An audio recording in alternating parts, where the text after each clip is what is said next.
Why are you not? There we go. Now we're getting quicker. Anyway. Alright, let's get this started. Hello everyone, welcome to another live stream of Raven Plays. I'm your humble host, Raven800. And today I'm kind of breaking my normal routine. Usually I stream Fridays and Saturdays. But after a while, after getting a taste of this game, Hellsign, on Halloween, it's pretty much become my new obsession. And it's almost criminal how little attention this game has gotten compared to other games like Phasmophobia. Now, I understand why games like Phasmophobia got attention, because it's a completely unique and new experience. And it's especially one that can be shared with friends. But this is a whole nother beast. And I actually am impressed with everything of it so far. Mainly because I'm a huge fan, or was a huge fan, of the TV show, what was it? Supernatural. Yes.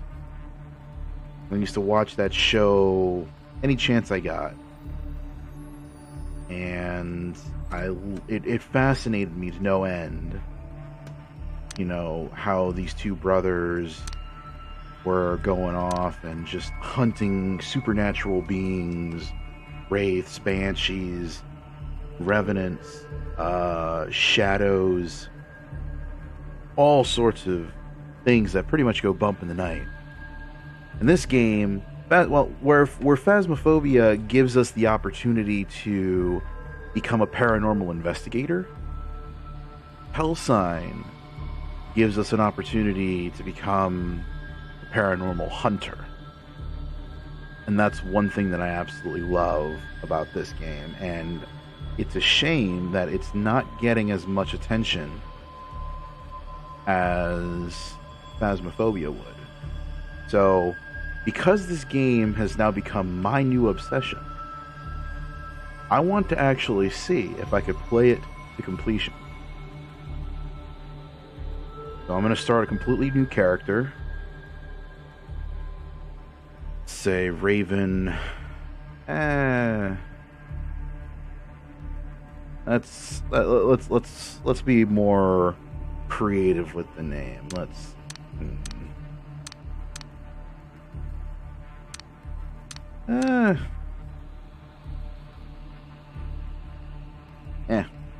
Call him Raven. Why break tradition?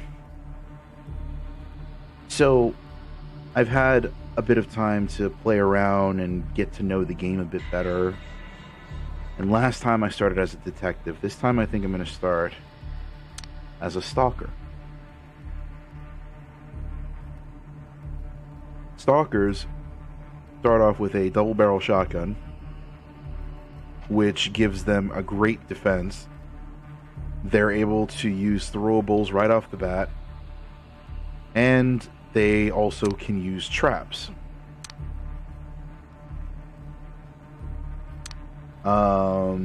The only downside to the Stalker is that even though they start off with a double-barrel shotgun, they don't have proficiency in shotguns.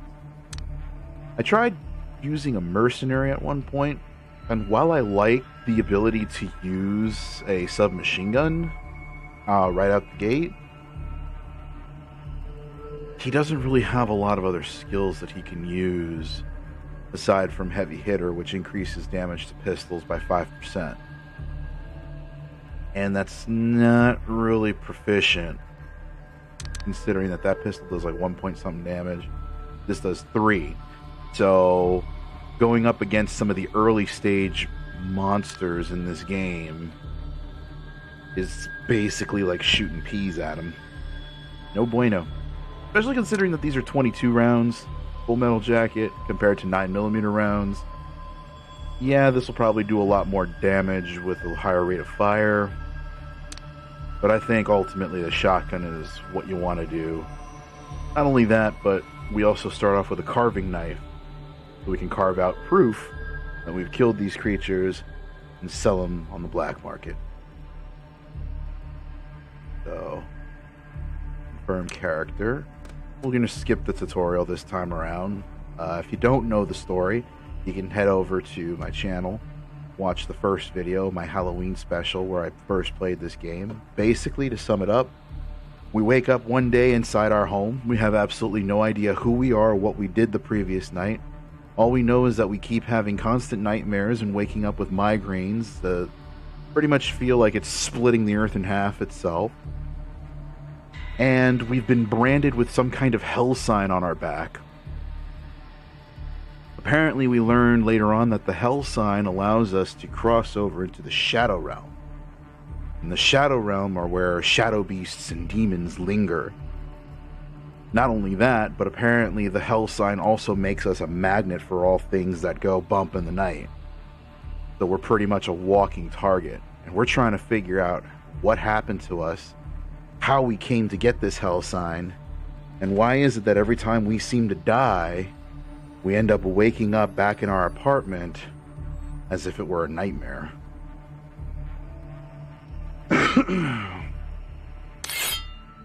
Let's start off. First, we're going to go ahead and get our feet wet. We're going to do some forensics. The forensic mission, well, to explain, this is pretty much the mission board. Much like in Payday 2, you'll have random missions that'll pop up all over the map. And there are currently two different types of environments that you can go ghost hunting in.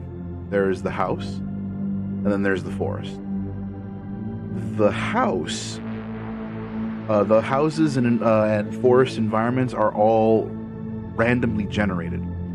So you're never going in the same house twice, and you're never going through the same patch of forest twice. Another thing that I actually learned while playing the game is that depending on where exactly on the map, what region you go hunting in, determines what cryptids or enemies you will fight in your hunts. So for example, say I want to try and fight giant megalopedes in order to get their carapace to craft a new weapon. Well, they only spawn in the southern areas of Australia. And yes, by the way, this takes place in Australia. So they only spawn in the southern parts of Australia. So if you want to fight megalopedes, you'd have to take missions that are more in the southern areas.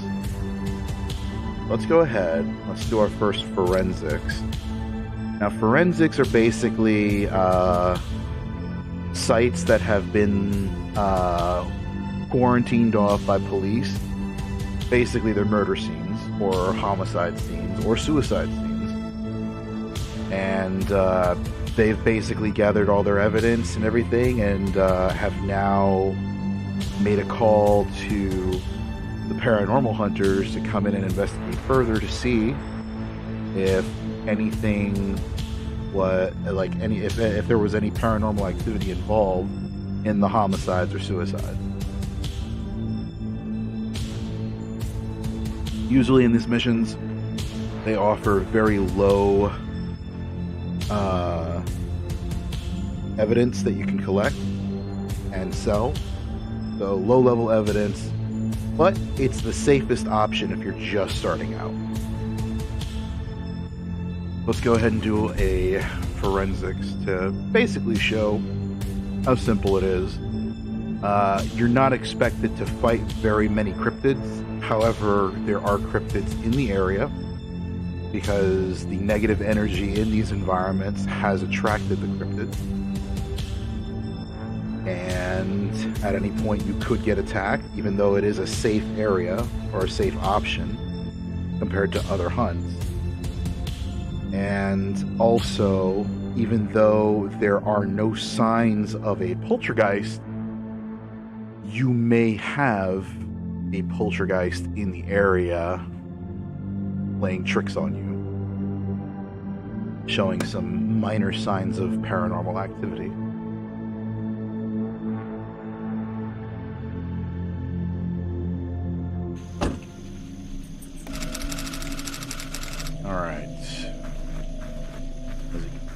release tape here, cordoning off certain areas. So certain areas will obviously be restricted to you in a forensic investigation. You want full access to the if you want full access to the areas that are not cordoned off, you'd have to play a scout mission. Scout missions is basically no cops were called. You are literally the first guy on site. Because someone suspected that the area was involved in some paranormal activity. Let's go ahead. We'll use our EMF reader outside. Because apparently there are some evidence that you come across outside that you wouldn't normally find inside the house.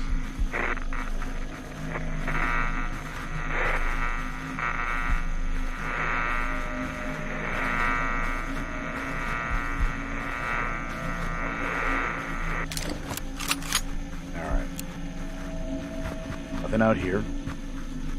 Head upstairs. Enough readers going on. We will be fine. Wait for it.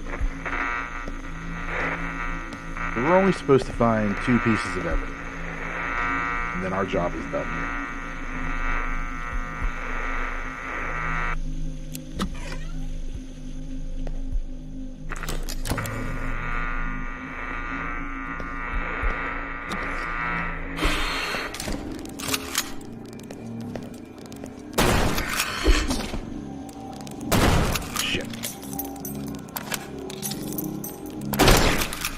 Got him.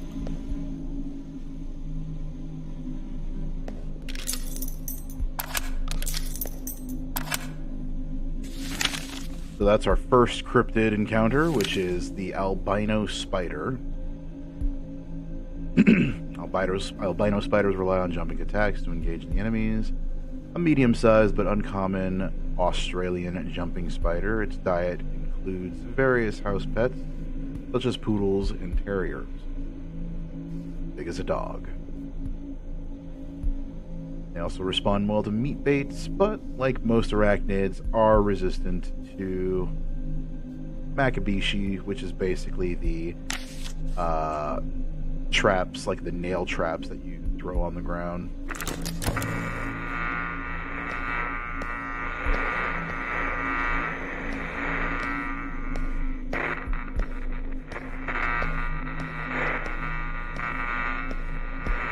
Now, if it were bigger prey, or if it was bigger cryptid, like, say, a megalopede, then I could carve from it with the carving knife.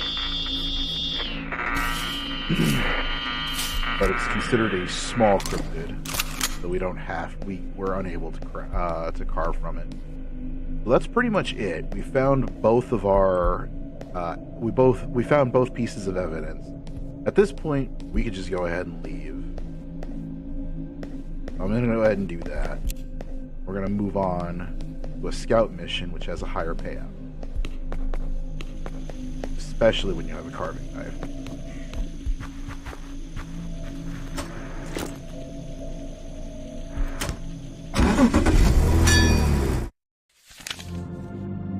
And as you can see, forensic missions don't have a very high payout. Only $7 paid. But you can go to the bar. We can come see Redback. He's a fixer of sorts. And you can sell your evidence for additional cash.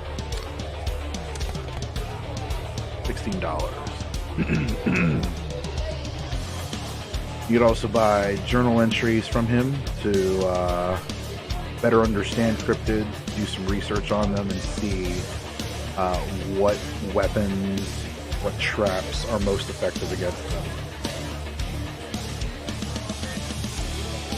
For now, though, we leave. Get into some scouting now. Scouting is more akin to phasmophobia, where you have to find evidence and try and figure out what kind of ghost or poltergeist is haunting the area.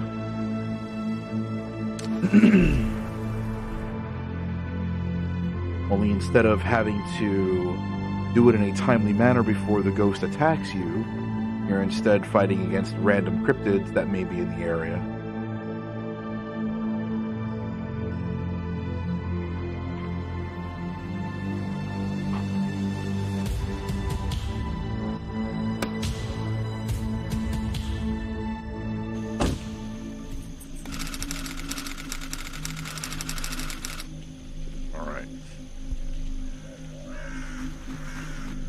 Now we have full access to the manor. We're not restricted in any way. But now we have to find 5 pieces of evidence. Usually only 4. It has to be 3 pieces of evidence and a clue. But I like to try and find all 5. Let's do a quick sweep. Outer perimeter. Basically playing a game of Minesweeper here.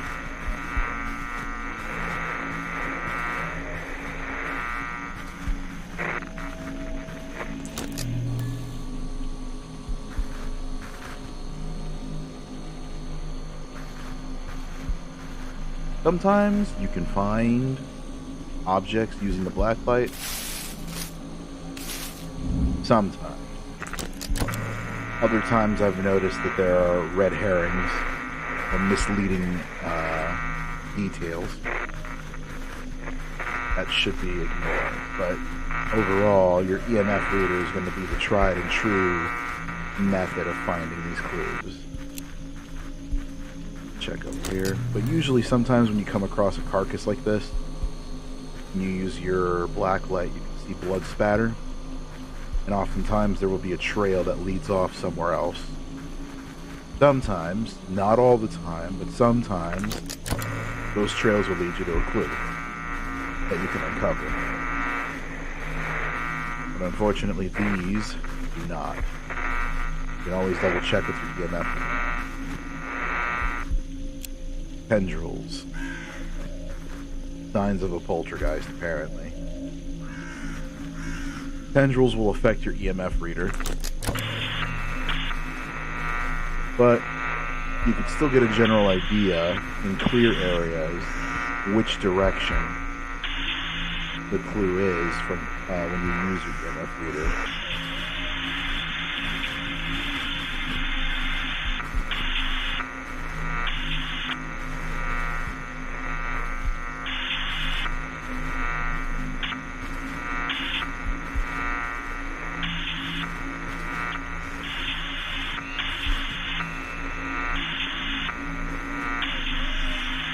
There might be a clue inside the tendrils.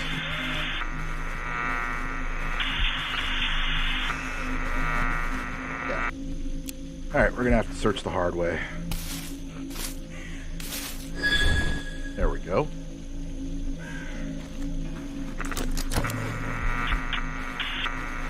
Now before, when I first played this game on Halloween, I kind of criticized the games that they need to work on their evidence-finding mechanic.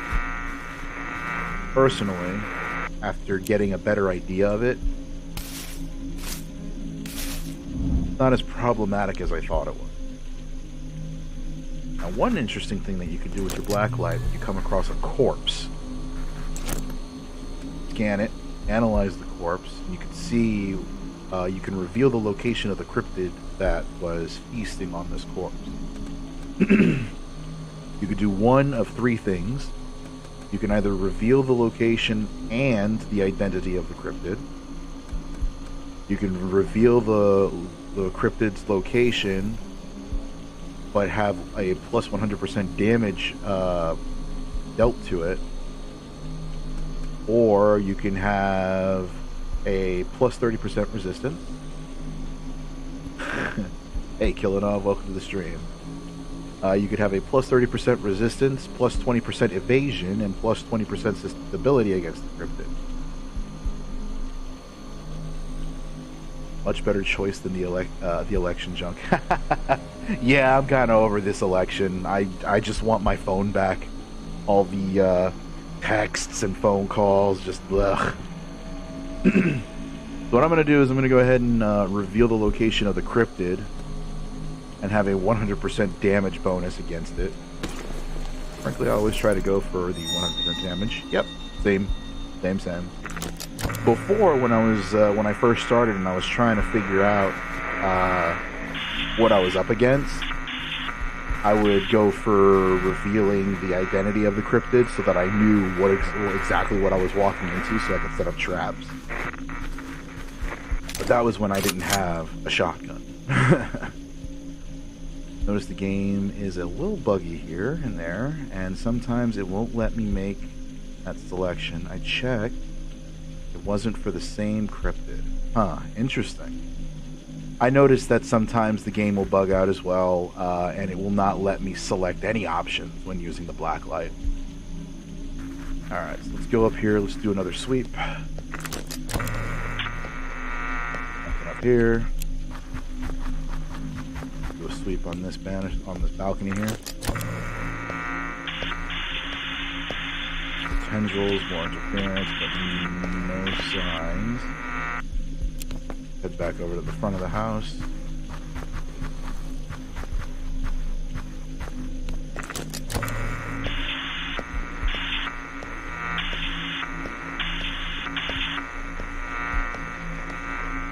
Nothing. Alright. Let's make entry.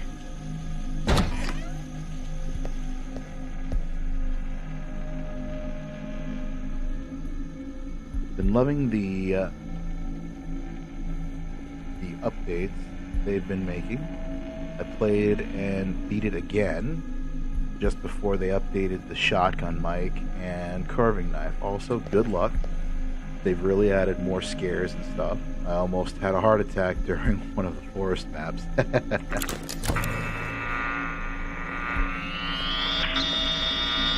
think it's either going to be here or on the tendril. Either way, let's check. Alright, we got our second clue.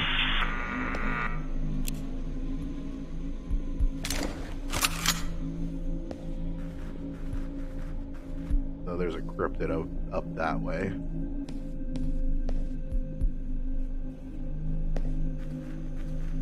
Streaming just for a friend of mine before going to work, and oh my god, I just turned the game off after this one particular scare. Yeah, the game has many a spook. Ah, Megalo.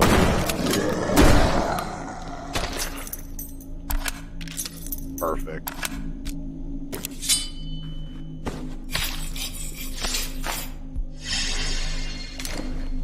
Your parts will sell nicely on the black market. Wow, there's a lot of tendrils in here. Jeez. Alright, this is going to be a hassle, but... in here... Shotgun beats bug. Indeed it does. Alright, so nothing in that area, nothing in the kitchen. Something by the dining room table. Ectoplasm. And slime.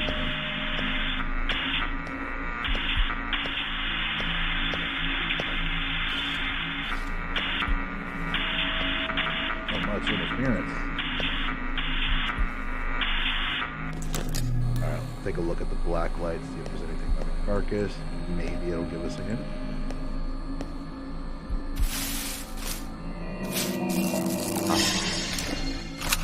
What the hell? Did that? Okay, so the ghost orb was messing with my black light. I don't understand why it suddenly changed the music.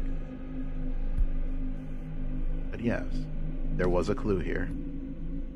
I'm actually kind of glad I brought my black light for that. Usually I leave it behind because it's relatively useless, but it actually came through this time.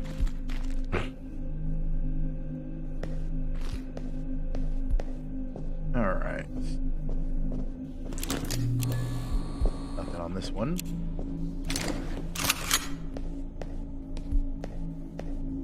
Alright, I'm going to leave that ghost orb be.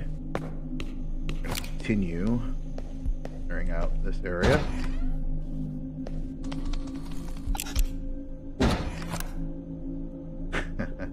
This is what I was telling you about. Even though there's an inactive poltergeist in the area, it will still find ways to mess with you. Question, perhaps being so close to the wall from a bug, different rooms tend to change music sometimes. Maybe it thought you were in that room. Maybe.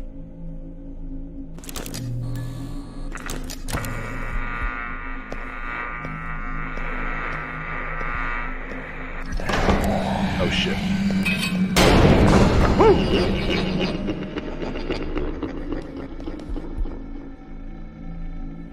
Yeah. Inactive poltergeist, my left testicle.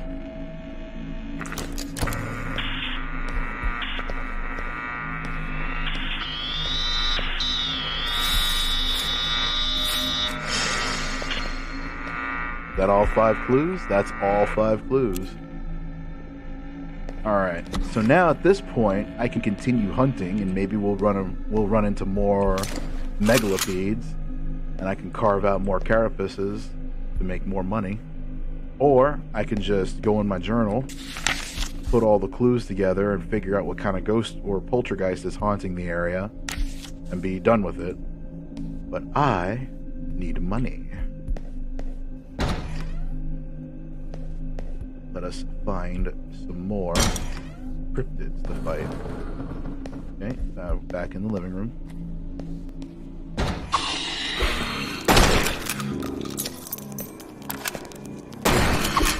Ow.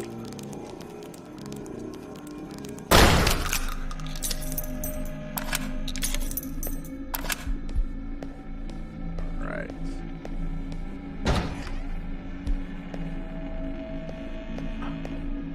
That's a gory mess.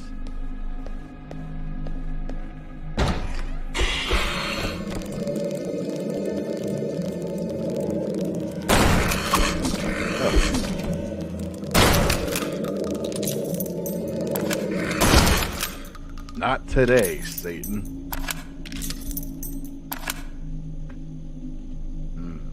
Should probably make use of that. Especially if we're just going to be fighting against fighters.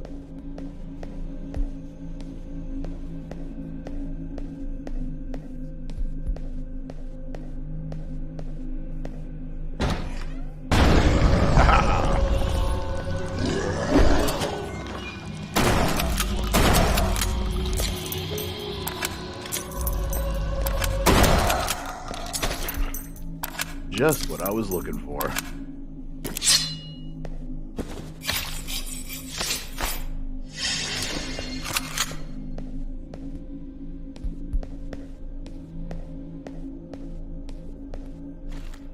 One thing I absolutely love about this game is even though you can actually level up and unlock better equipment and literally become a force to be reckoned with,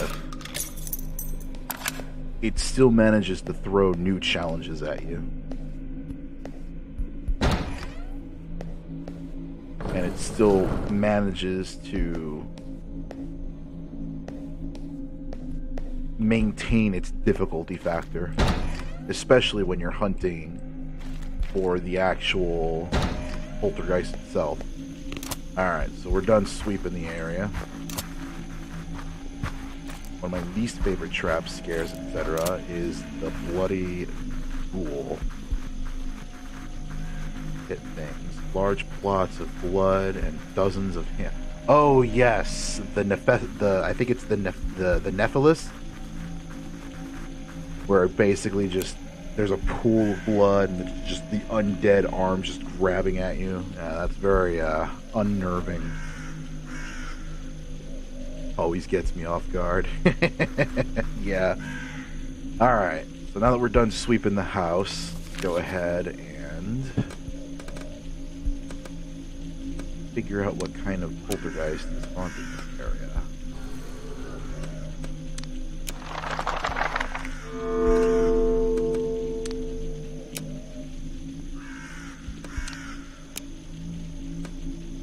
Cipher ectoplasm.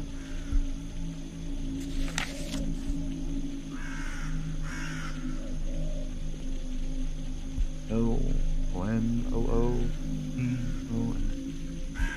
Ethereal. The Kelpie.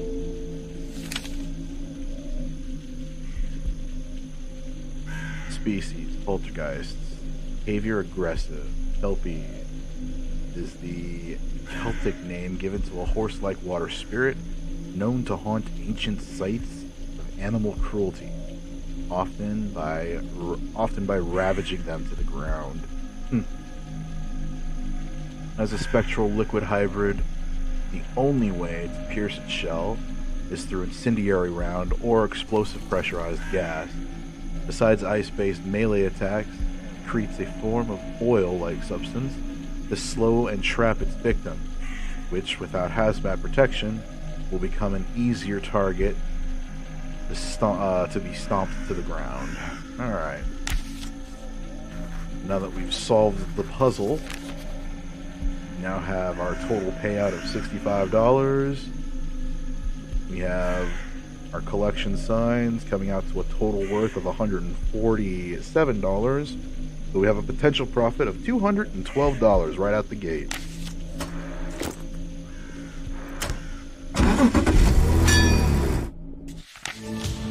Not a bad haul.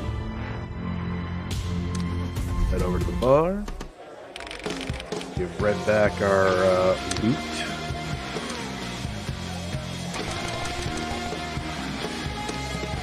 I wonder, did we level up? We did not, but we're close. So, let's go out on another scouting expedition.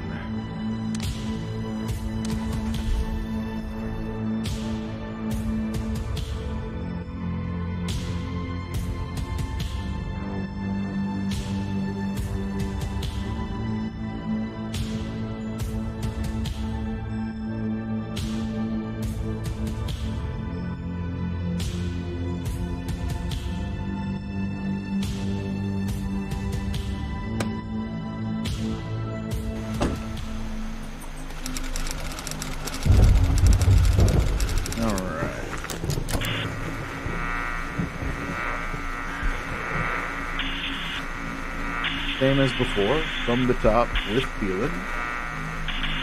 Scanning out of perimeter.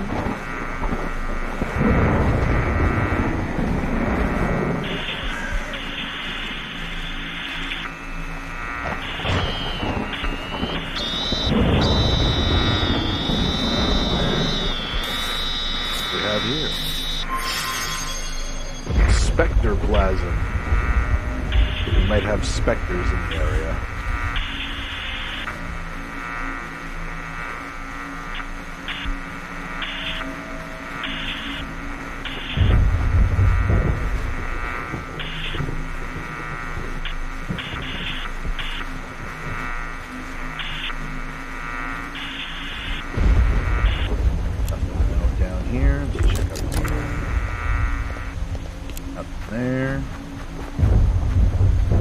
Here.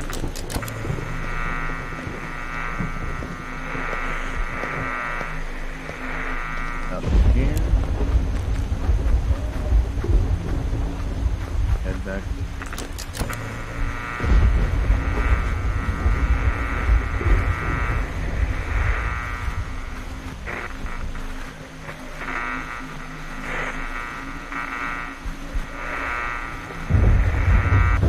Nothing down here. Check the front door.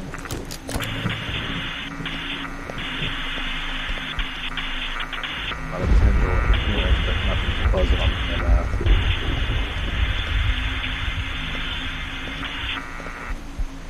Alright.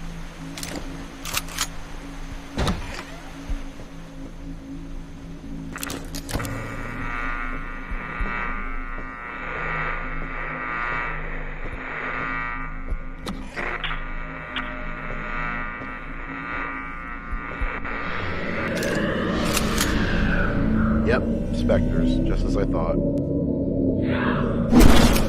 Ah.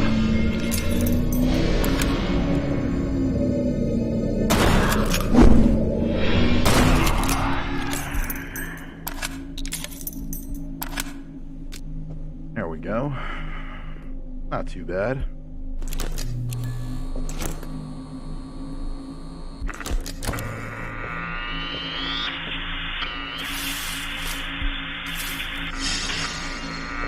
Regular rocks.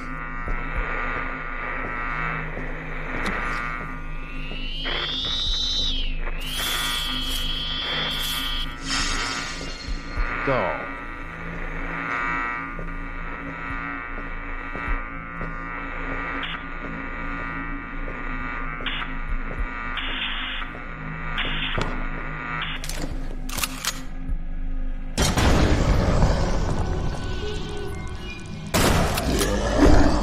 Ah.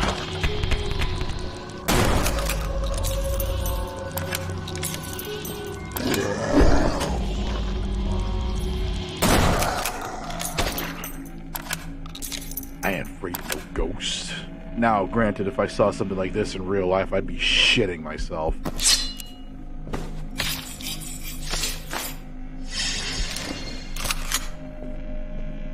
But then again, it's Australia, right? Australians should be used to these kind of creatures, yeah? Everything's bigger in Australia, mate. Just like Texas.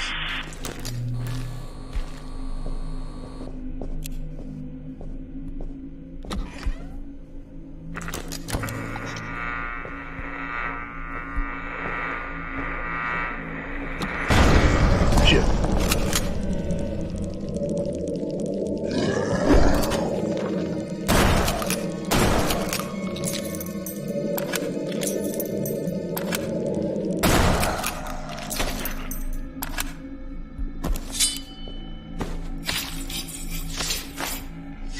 Perfect.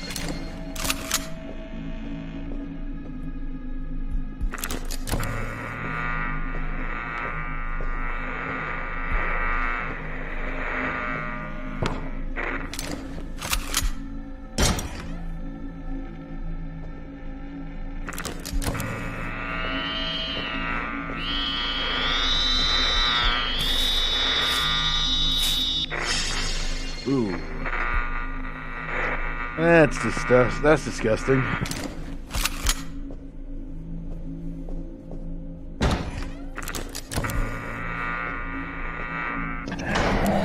Oh shit. Woo! I don't know what you're laughing at, you missed.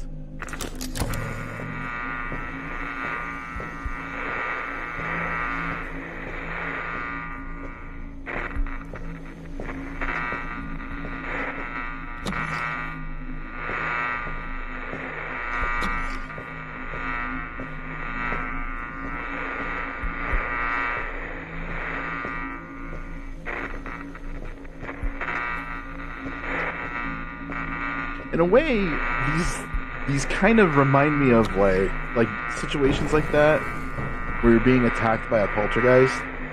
They kind of remind me of like Dragon Quest, because it's like you're walking into a room, then all of a sudden, then you have to hit the right, you have to time the right key press at the right moment.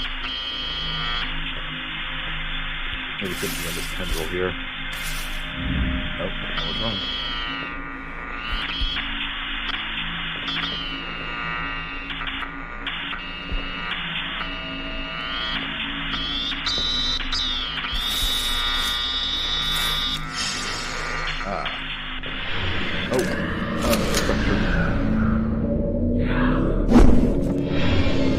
Not good. Not good. Back there in close quarters. Not good.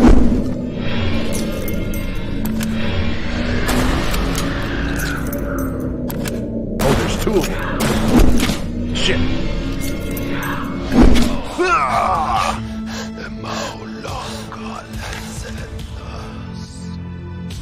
Damn.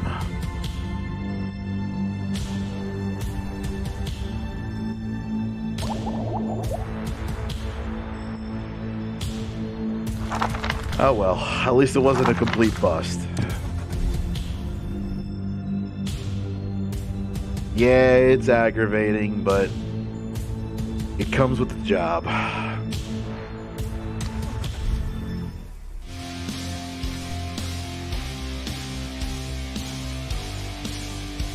I prefer. I mean, later on you're gonna want those heavy builds, but I prefer staying light and limber for now, especially because they don't really hit that hard. I just need to level up enough so that I can unlock first aid, and then I'll be able to use bandages and stuff like that. In fact, I could probably buy medical supplies now because I've got cheap drill. Let's go ahead and sell that. Get the antibiotics, Anaboyex. Get some bandages while we're here. Then let's go for armor. I have just enough for a leather jacket. Sell this. We don't need the hoodie no more.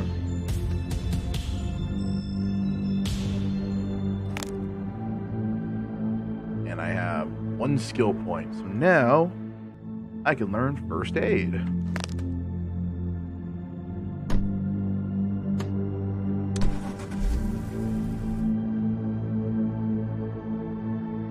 Head back to the safe house. First aid.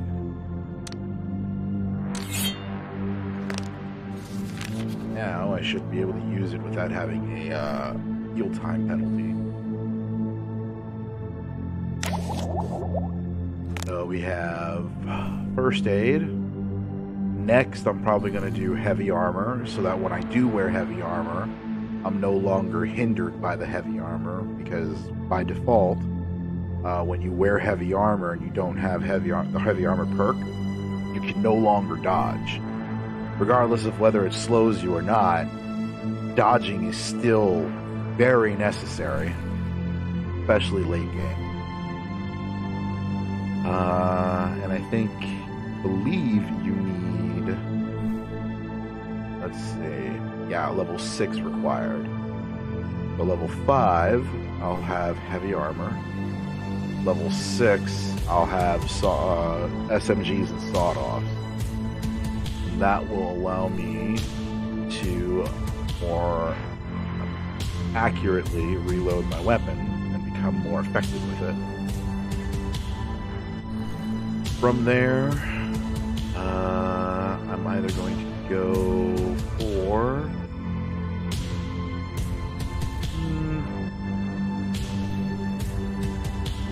Paranormal Peripherals. Allows the use of specialized protective gear against poltergeist.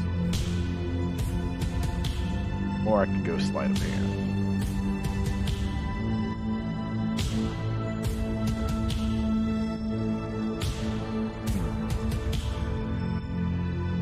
+2 accuracy increase with all guns, +2 chance to evade incoming damage.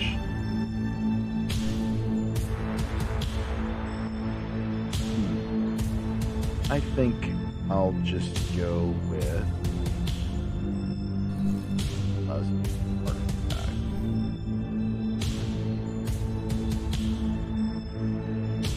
I've got a plan.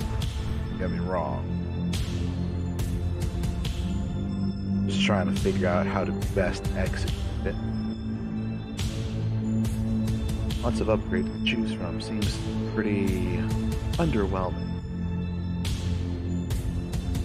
Yeah, a lot of the upgrades, if I remember correctly, before, back in 2018 when the game first released, there were a lot more skill points than this.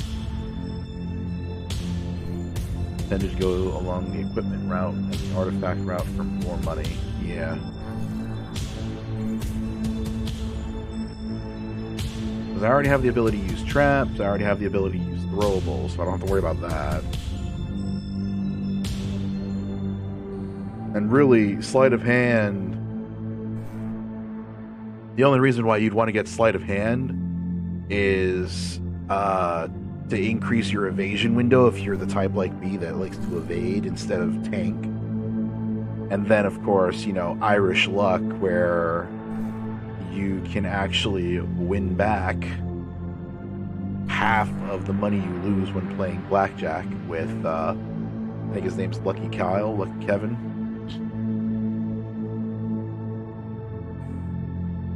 But for now, this is what I'm working towards, SMGs and sawed-offs. I can be more proficient with my shotgun. Alright.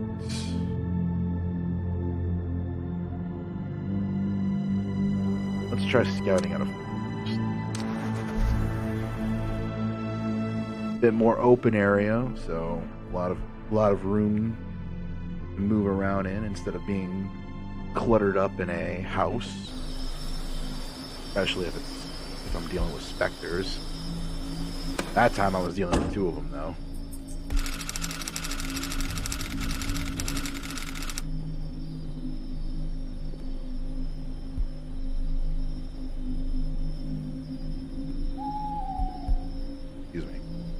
Lighting up a cigar.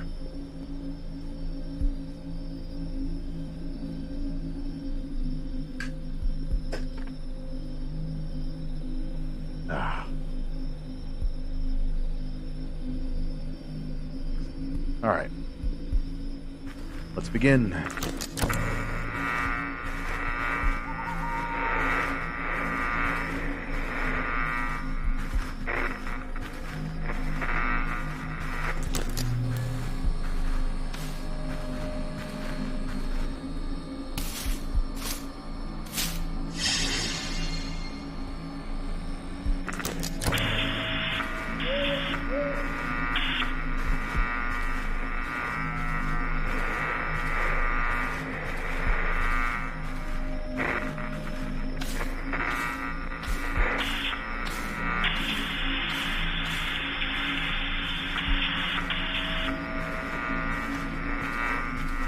Slow and steady for the most part.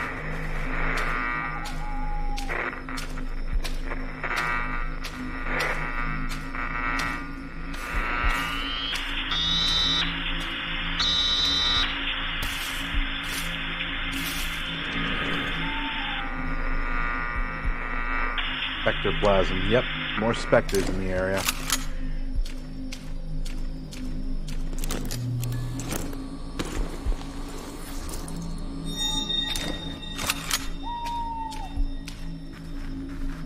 Gonna be unknown, huh? Wonder if it will respond to me. What are those ghosts doing there? I mean, good luck in Spooky Forest. Let's see if I could throw down some.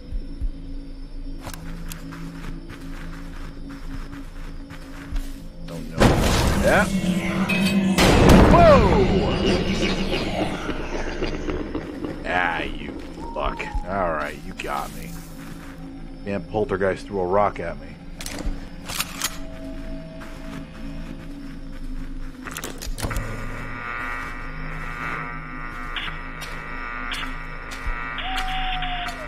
I didn't dodge because I thought that was like some new creature that just sprouted out of the ground. No, it was just a rock. I couldn't see clearly, though.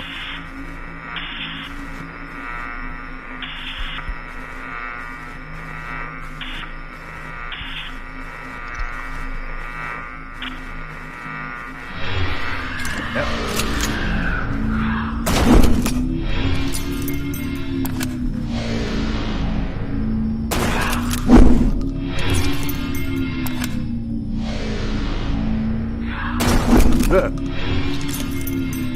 Miss. How could you miss? He was 5 feet in front of you.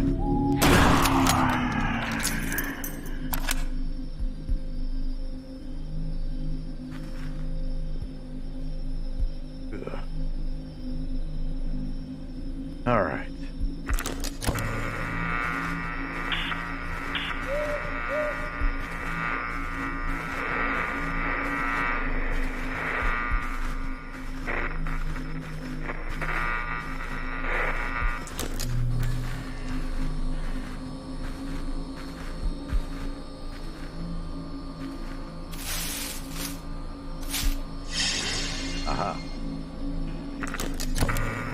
weird that the EMF reader didn't pick that up, but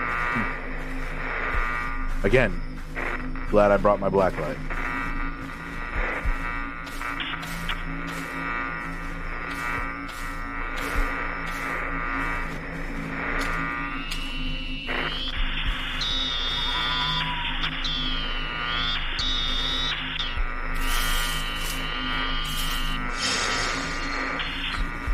Broken glass out here. That seems a little off.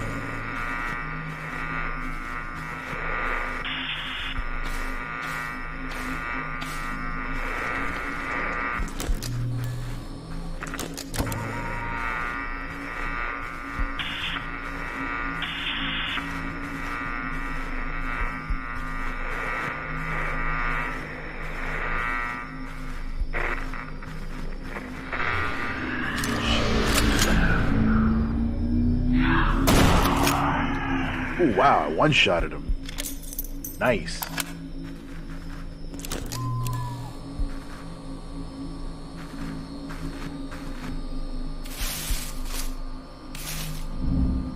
Up.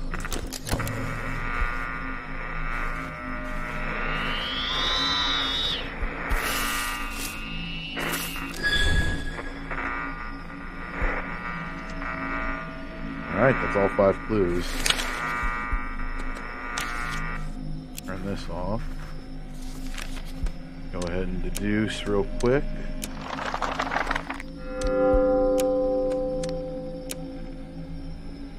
Structural.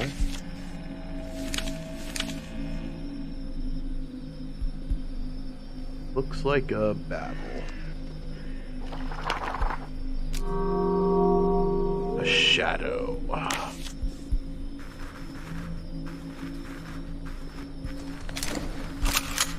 Alright, let's go run around, see if we can't attract any more spookly spooks and ghostly ghouls.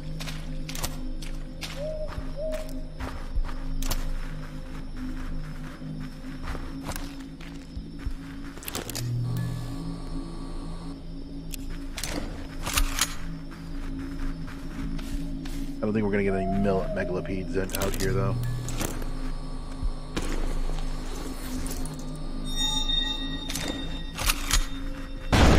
Oh, hey, speak of the devil.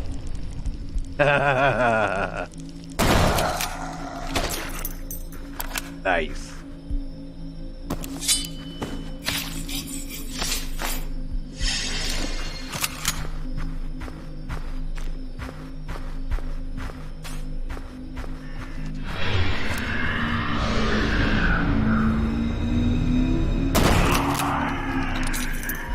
Nice. One shot at the Spectre again.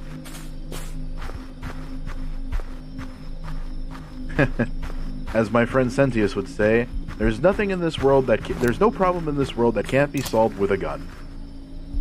Whether it be physical or ethereal.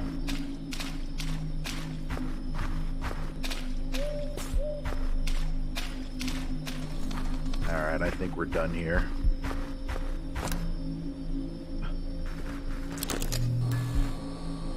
Can't get a scan off of that.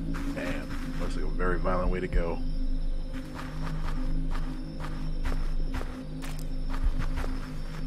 Alright, let's head home.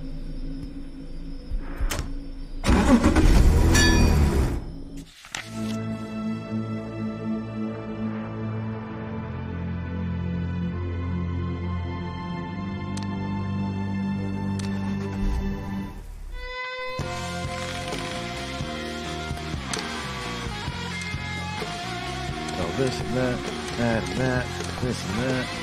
We have $104. We are just about ready to pop again. Head out. Guns and baits. We got the leather jacket. Yeah. Head. Bye. We have enough for boots. We've got enough for just barely. Darn.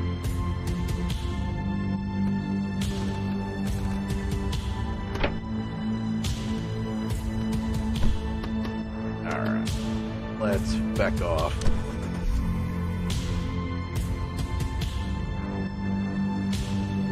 Ooh, how much ammo do we have? 39. Let's buy a few cases of ammo.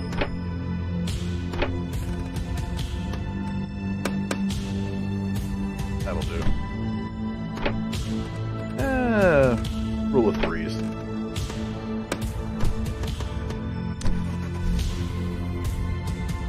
Alright, let's do another house scout.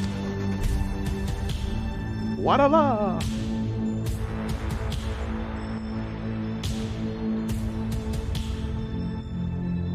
Once I get a decent enough character sheet going, I'll start doing the story missions. For now, though, I just want to work on getting my equipment up and to par.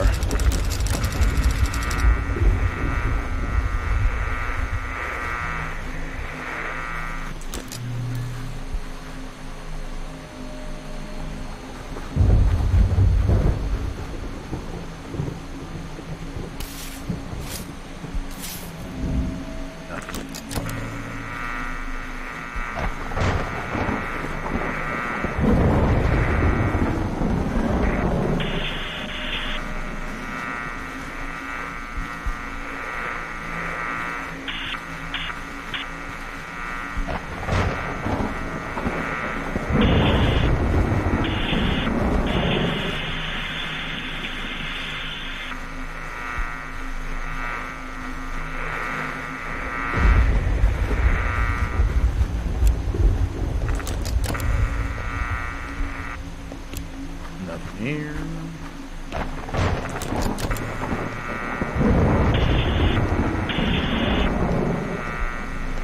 Here.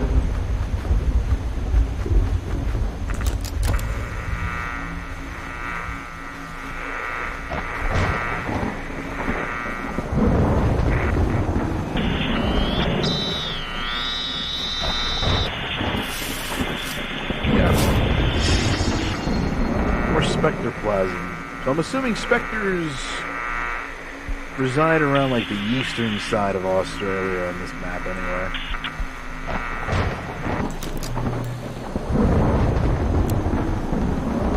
The outside one confused me sometimes, like I'd follow the direction of black light marks to the black light marks led, and nothing for seemingly ages anywhere in that direction.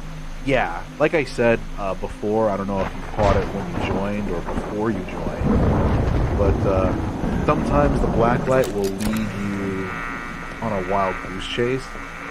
Same as the, later on you'll unlock a heat sensor and a condensation sensor. The condensation sensor will send you through a leap almost like every time.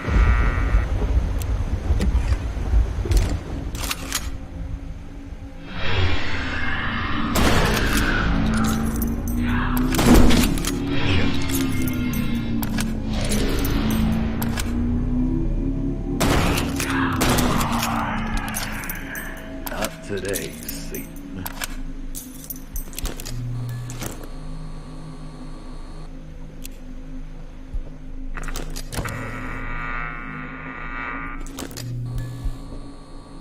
So my method is, if you see markings, follow it, investigate it, check it out.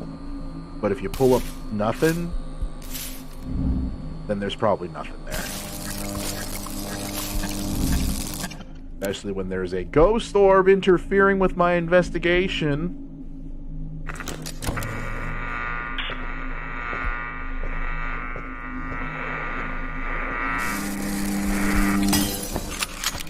Ooh! Managed to get away from that just in time. Had that popped right next to me, it would have caused supersonic damage. And that would have actually not only disoriented my character for a few seconds, but also would have damaged me as well.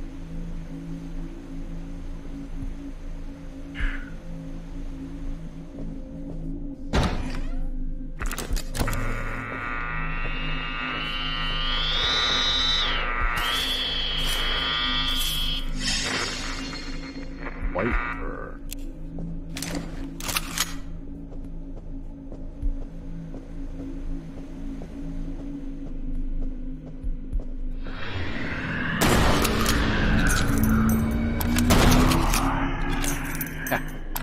Got him.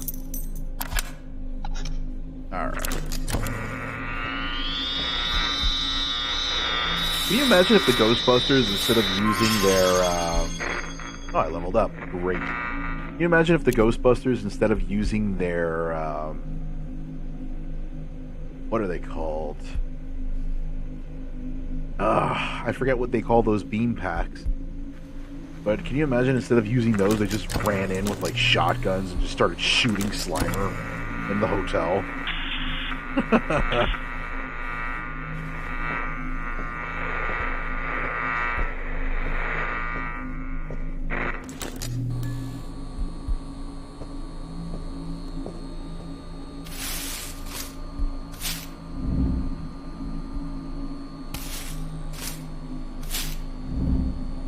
Nothing.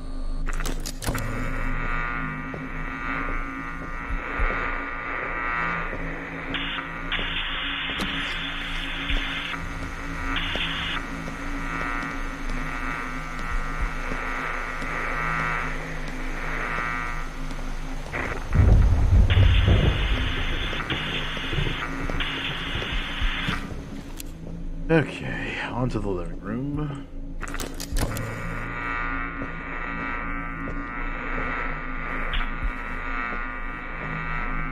Nothing of significance here.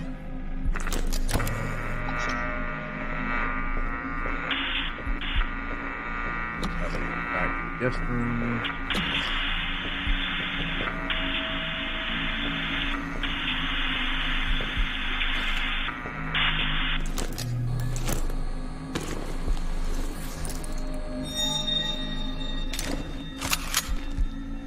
Search the tendrils real quick, just in case. But it was worth a shot.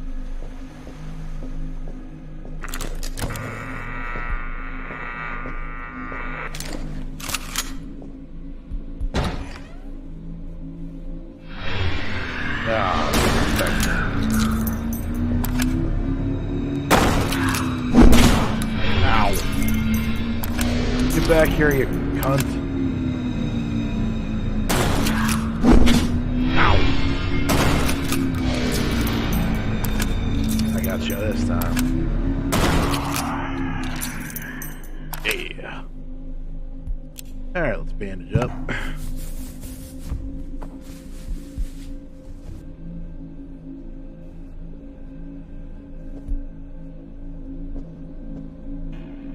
Wonder.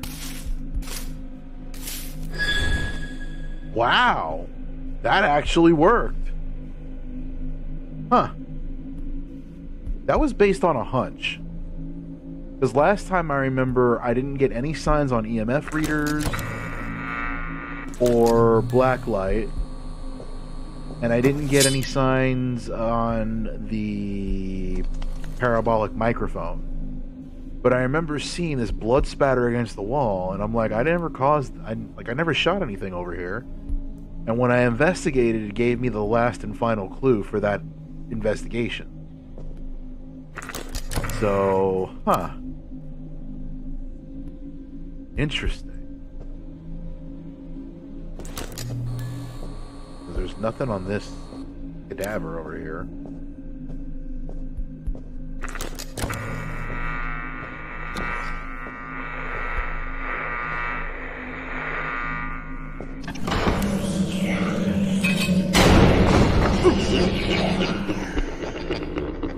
Never used the parabolic. Preferred the tendril sensor. Ah, yes. The, that is the parabolic, I think. Unless you're talking about the thermal sensor, which scans the cool spots on the tendrils.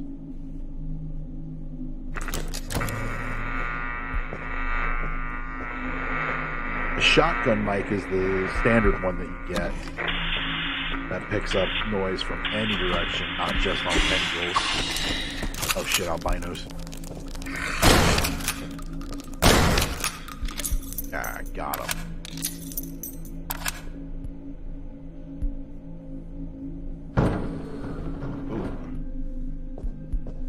By the way, if it looks like I pause every time I kill something, it's because I'm taking another drag from my cigar.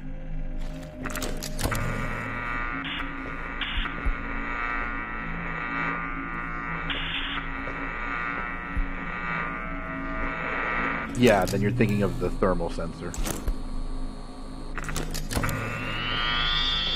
Because the thermal sensor doubles as a condensation sensor.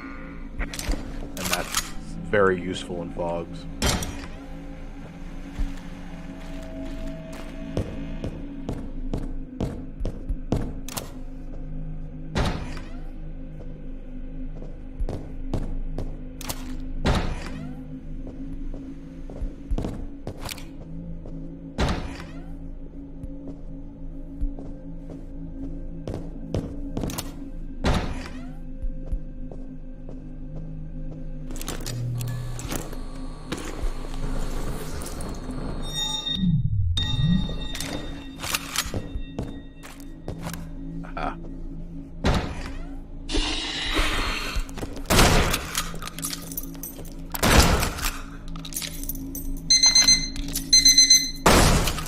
Shut up.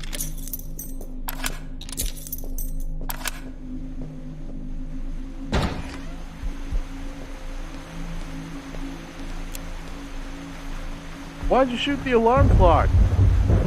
It was haunted. You sure? Could have just been telling you it was like 12 o'clock. I don't care. One of the things that used to creep me out as a kid was my phone, like back during the Nokia times. My phone used to beep, like it used to ring, like there was, you know, someone calling me, and when I would answer, there would be no one on the line, and the call would drop, and then out of nowhere, my Nokia phone would start beeping, and that used to scare the hell out of me as a kid, because that doesn't sound ominous at all, now does it? Possessor.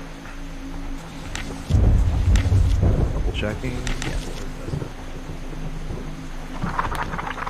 well, that used to scare the crap out of me as a kid. I never figured out why my phone would do that.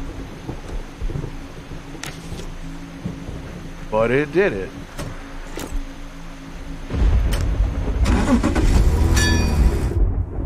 And that would, and it used to happen at like freaking 12 midnight too.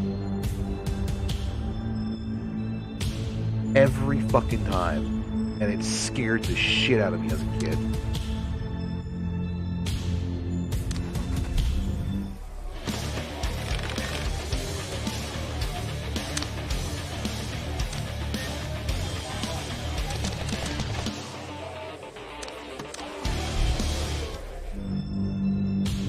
Just pop.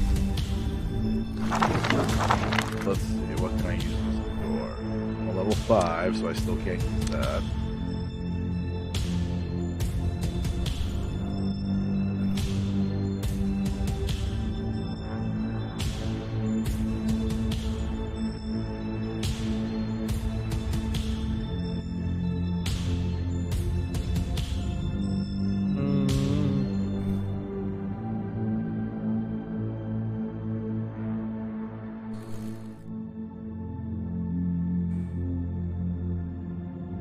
What's this do?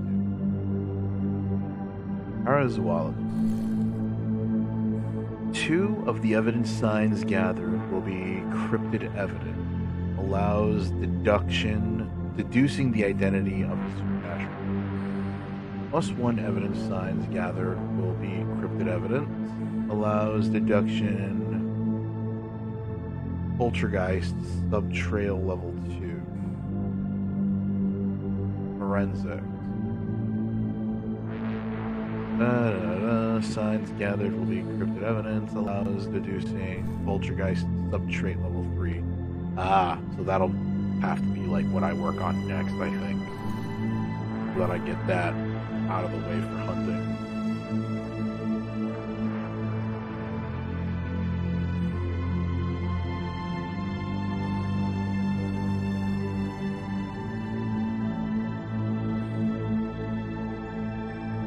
Increased EMF like 100% increased chance to discover rarer signs when investigating. So for now, I'm gonna go with paranormal peripherals.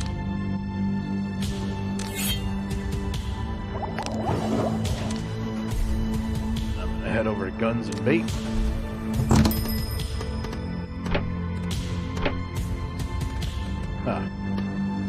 That's not what I want.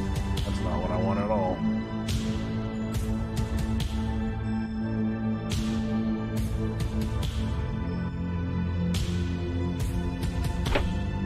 Well, at least I can buy these boots. Bye.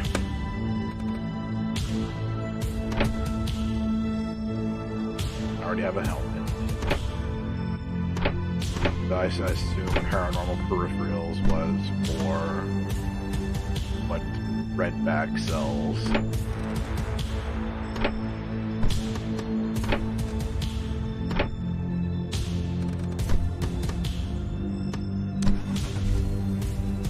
So I should be able to unlearn. No. Yeah, unlearn. That gives that back.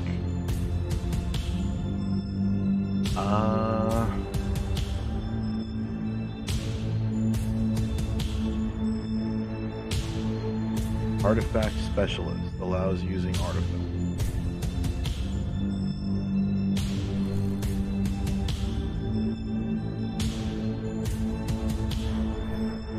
Your attachments and utilizing them against.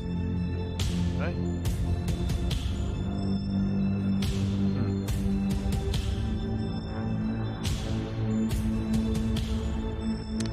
I'm gonna kind of go between heavy and normal, like heavy and regular, like heavy and medium. Because being a ninja is nice to have that dodge window, but you are just so squishy. Let's see what artifact specialist allows.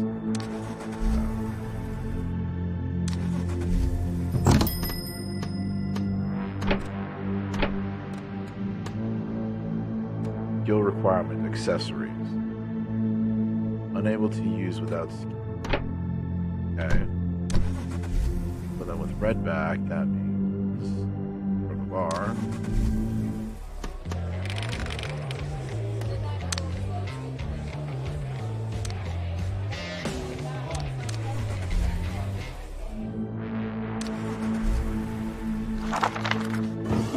Found artifacts are always give and take. Like, take more damage, but gain more experience. I'm not a risk taker. Hope you have some good shoes.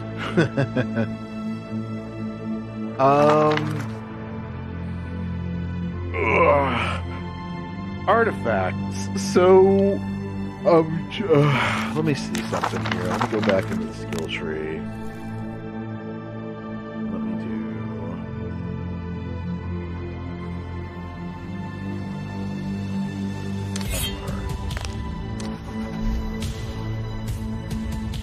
Go to the bar.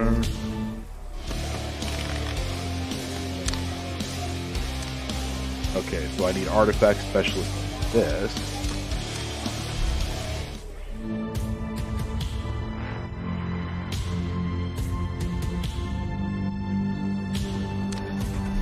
And I'm gonna go to guns.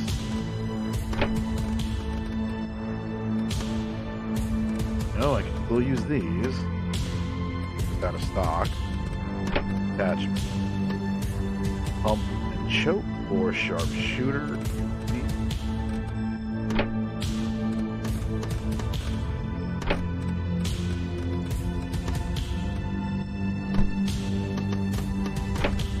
Accessories. Requires accessory skills.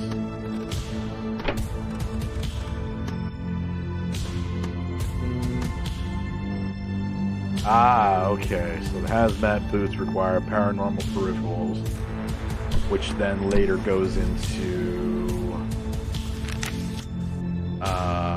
accessories.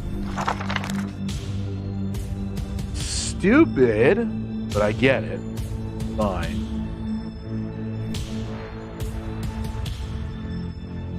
So I'm actually going to do a stupid. Maybe not. I don't really use traps right now. So I think what I'm going to do is I'm going to unlearn trapping. Which gives me 2 experience or skill points. That's going to give me 5. Learn this. This costs 2 skill points. I am going to unlearn throwables because I don't use throwables either. I'm going to use accessories. Ha! Abusing the system. Hell yeah.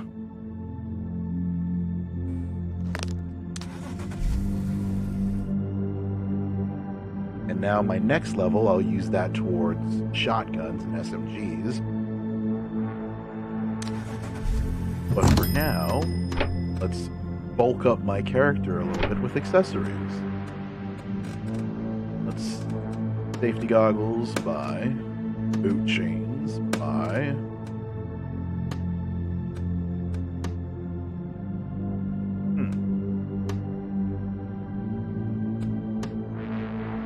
I guess for now I'll go with the heptagram charm to increase my experience gain. But not enough cash for now. That'll be for next time.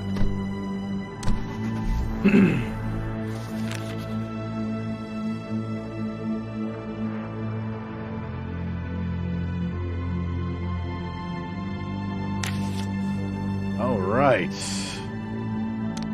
You want another scout? You got this, fam.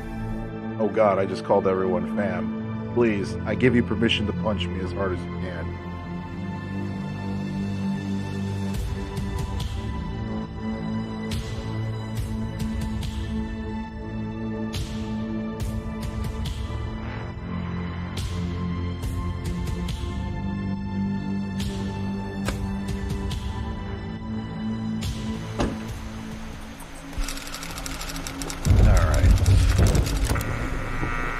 Out scat here. Don't tell me what to do.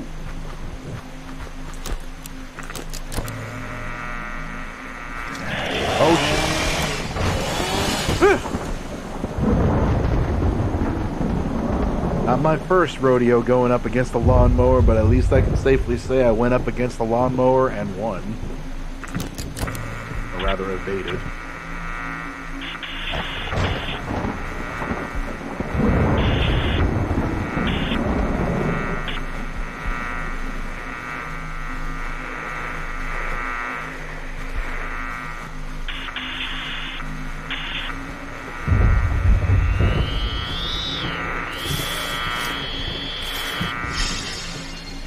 And more spectroplasm. Bleh.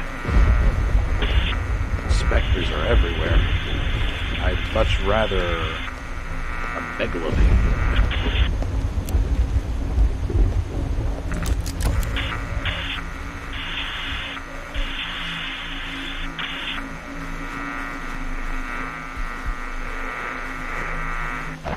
I'm gonna go on another hunch here.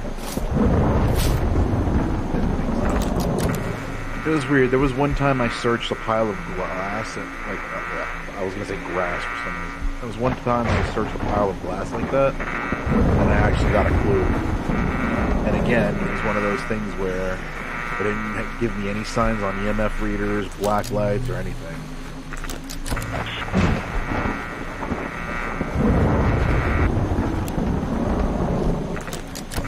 It did, however, glitch my game when my character was stuck in a sitting position.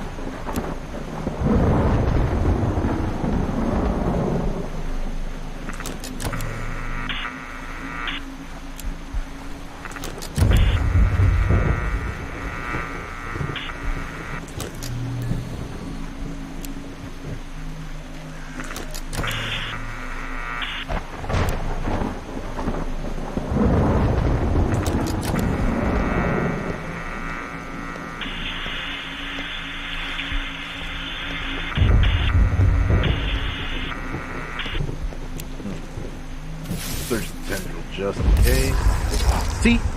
See right there. I just found bone fragments, and now my character's stuck in the kneeling position.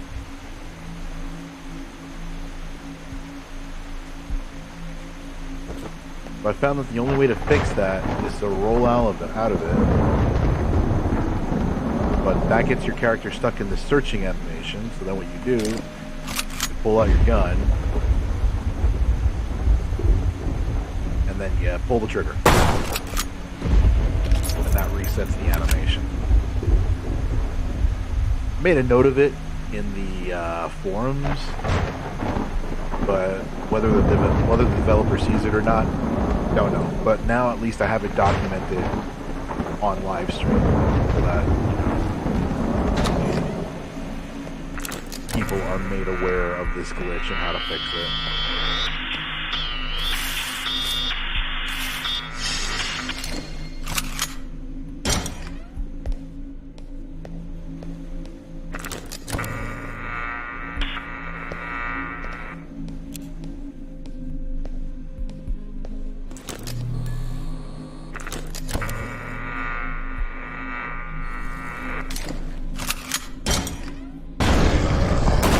Megalopede! Come back here, you.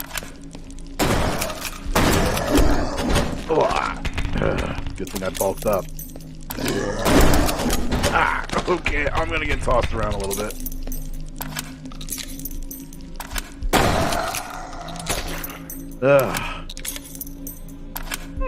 Couple of broken ribs, no big deal.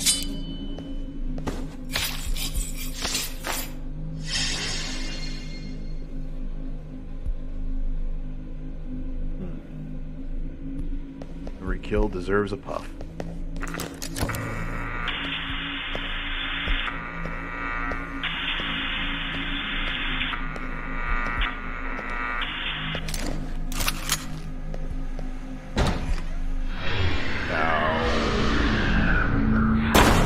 I missed.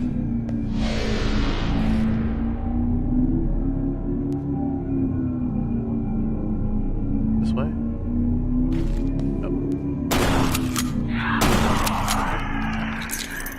Got him.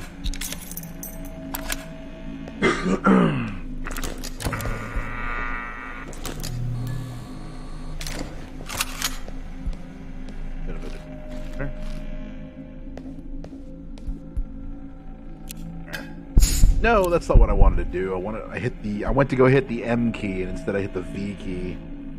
I'm using a one-handed keyboard for moving around here. So this one is designed where the M key is just underneath the V key. And I use the M key for my med kit and my V key for the syringe. And I hit the syringe instead of the med kit.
Fortunately, I don't have enough battery power. I hope, in the future, the developer will release some way of recharging your battery.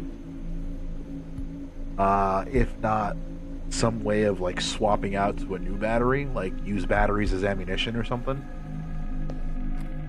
Because it would be nice to be able to recharge your kit. Especially when the hunt's not even over, or is far from over.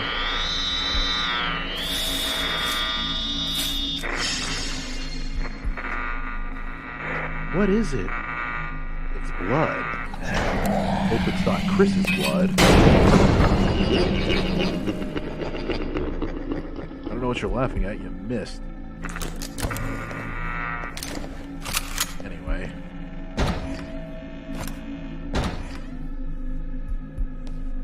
Go ahead and finish this off. See if there's any more megalipedes to kill.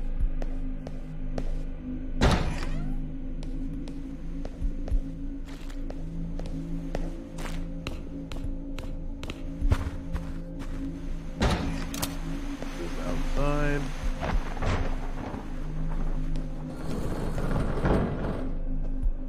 These are some very lavishing, like, these are some very, like, lovely houses, too.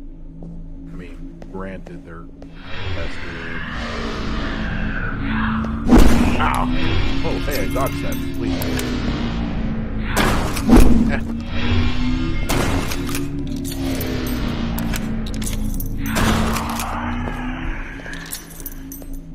Right.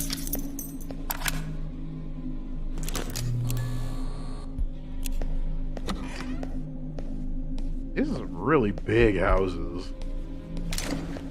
I guess programming a second floor would be too difficult. So instead we have all the houses on one floor.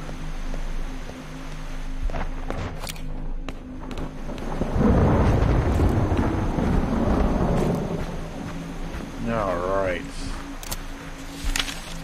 Let us deduce. More deducing. Douche. Alright, blood.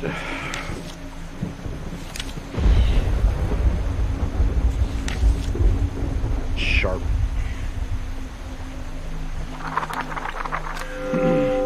Shadow.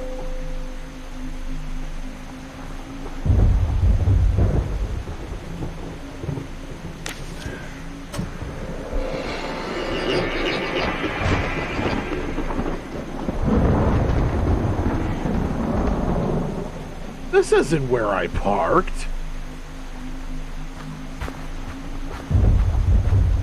Why on earth did I think I parked there?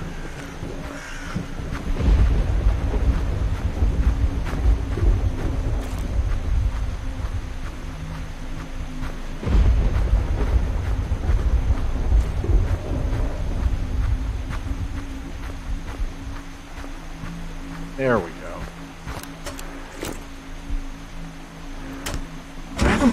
That's the first time the ghost actually tricked me into thinking that I parked there. I'm like, wait a second. Yeah, I didn't park here.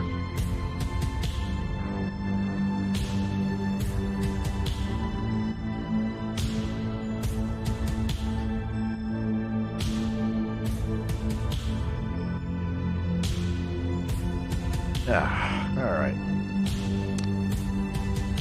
Bar.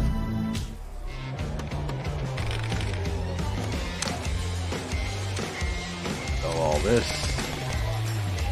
$213.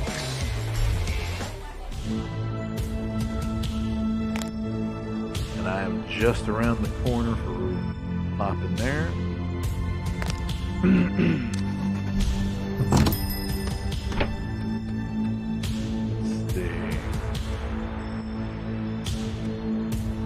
Using a rusty double barrel. Nicked up short Tom though. Definitely be a good addition. $400.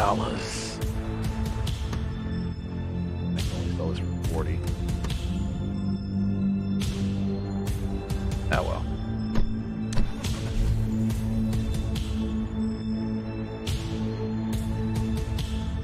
Let us do another hunt. This time we'll do a forest.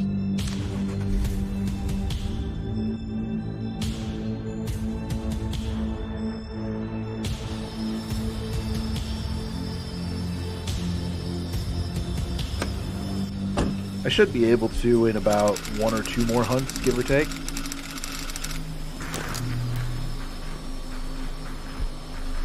Because I think this hunt, I don't know why I'm using the black light, in this hunt I should be able to gain enough experience to unlock my shotgun proficiency.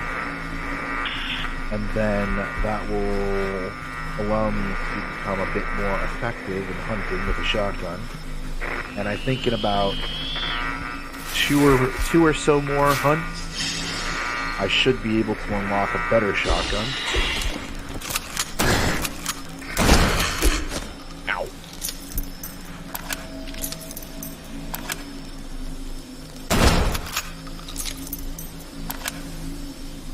That'll allow me to unlock a better shotgun. And then I'll start my journey in the actual storyline quest. Now that I'm all beefed and bulked up.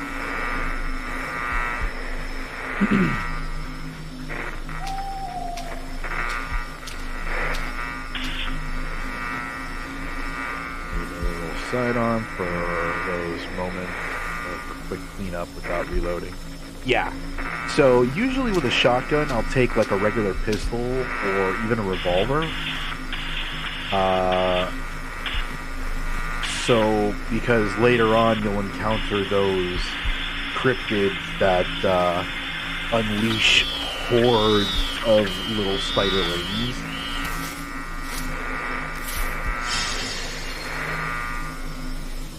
And even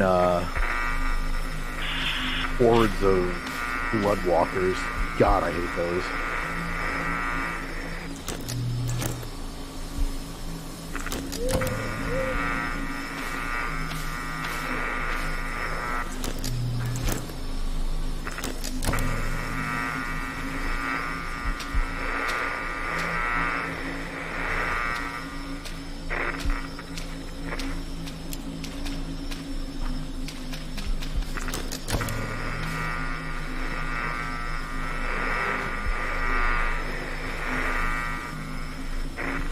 But yeah, I'll grab myself a pistol next time after I upgrade my shotgun.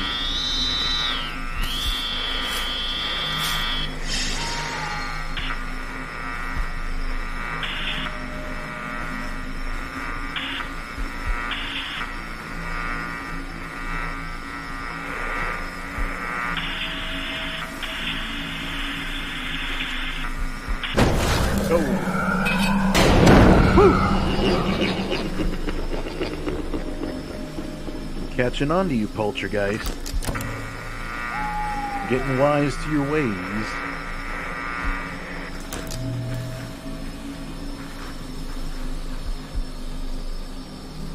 Oh, thank you, Killinov. I appreciate that. Thank you very much for your support.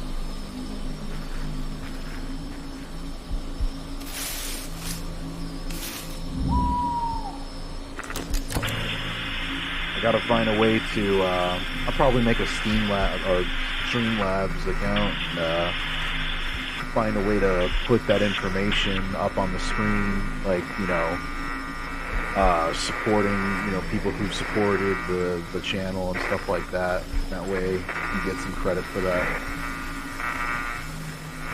Too pro for Geists.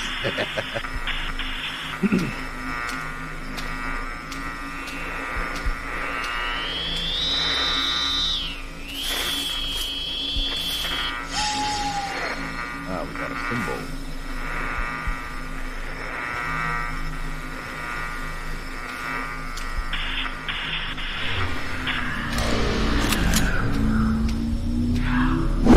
Ah, Frostpunk. I heard that was a pretty interesting game.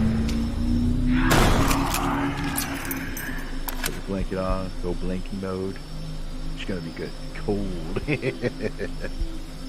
Yeah, I've actually heard. I think I think I have Frostpunk from the Humble Bundle, and I remember looking up gameplay of it and getting a general gist of like what it is, and it's definitely one game that actually fascinated me. Kind of like build up your resources and see how long your civilization lasts the winter.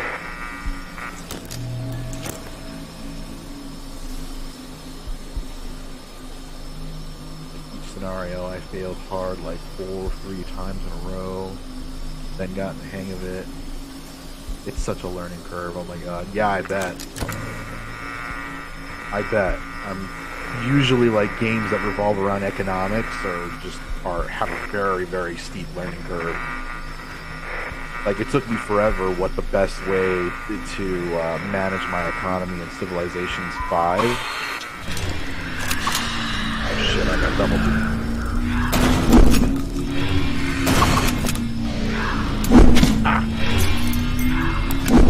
Oh, triple team! This is so good.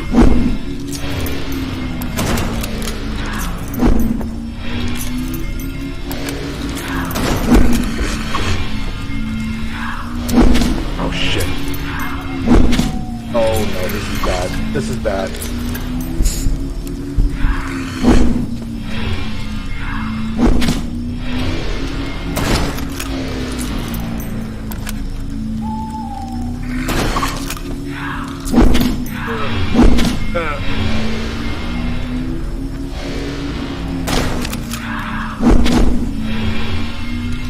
I got this. Fuck, I don't got this. Alright.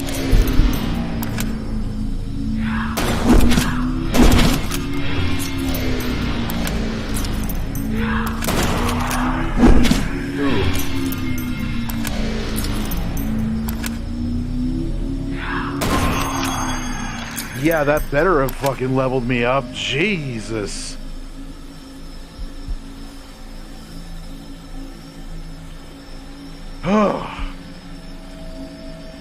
Wow.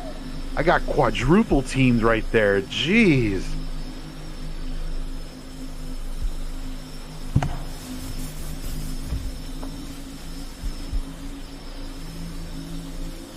Yeah. I think now would be a good time to call it quits and go home. Christ. That was a nice beating I just had. Good old ghost gangbang, yeah. I still gotta find one clue though. Well, I don't have to. I have all the clues I need. Symbols. Occultic. Alright. I'm going for it. I'm going for that last piece of evidence.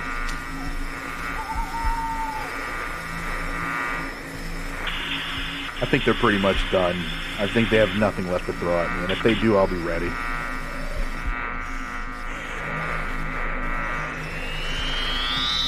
There we go.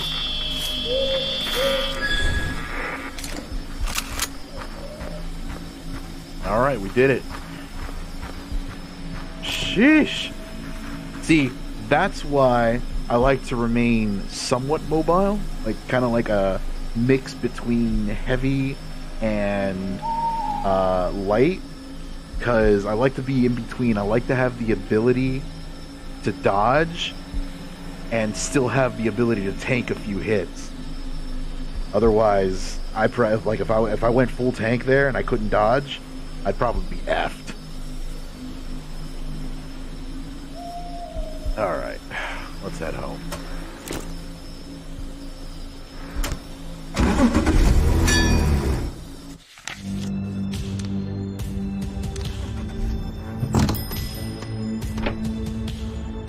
Alright, so... Wait, why did I come here? Bar. Right back. Shut up and take my evidence. 379. Now go home. And booyah. Learn. I am now more proficient at shotguns.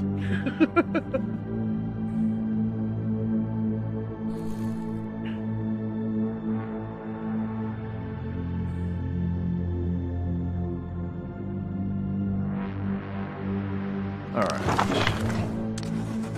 Head back to guns and bait.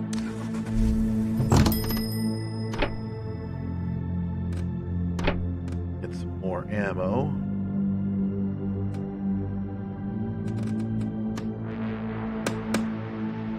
Okay.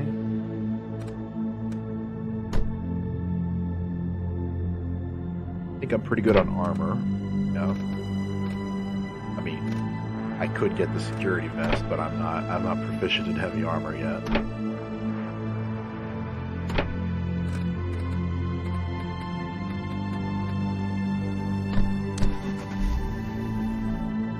Alright, let's do, I think we got 367 bucks.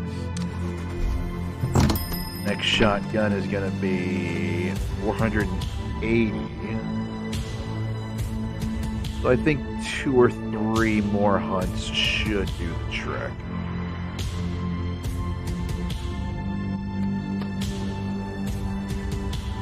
Because if I sell this, it's just gonna be 400. So I just need 100 more. No, I need 80 more bucks. So that'll be easy to make. I have some money left over.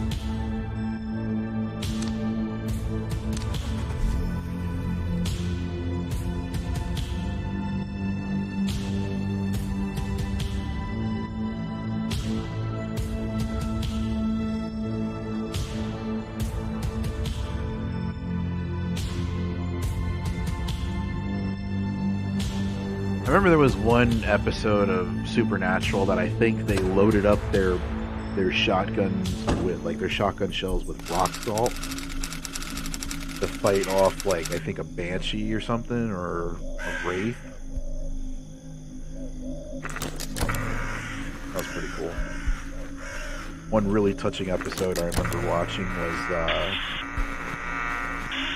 they had like one ghost who was turning into a, they had one, like a ghost of a friend or something that was turning into a poltergeist because he didn't want to accept the fact that he was dead, you know, unfinished business and stuff like that. And at the end, when they finally cornered him and they caught him, they got him, he kind of accepted his fate. He resigned himself to his fate. They gave him last rites so that he could rest in peace. And I thought that was really, like, touching.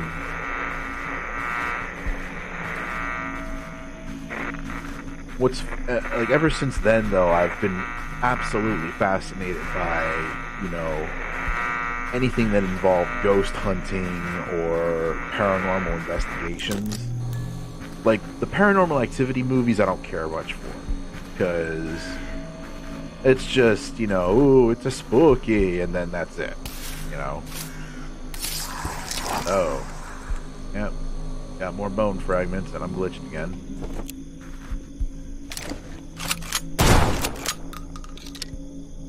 Alright. Oh god, it feels so good to actually have a freaking reload that works.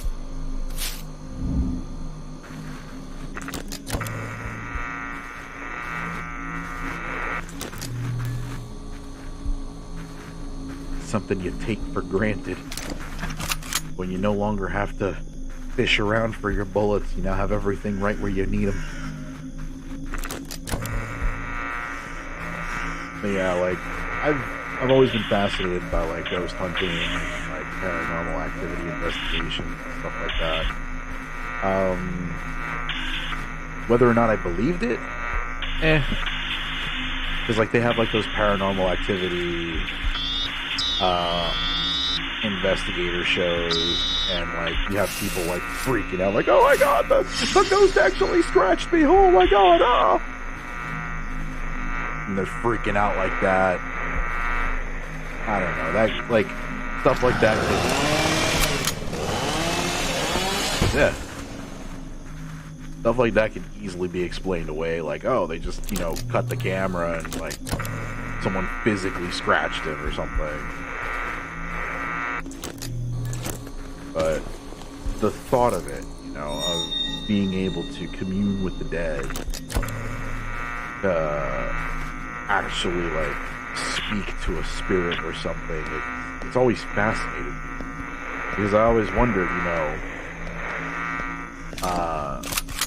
like, sometimes you'll interact, like, for example, the first, I want to say the very first interaction I've had with any kind of, like, occultish style, like, type stuff was with a Ouija board at my friend's house.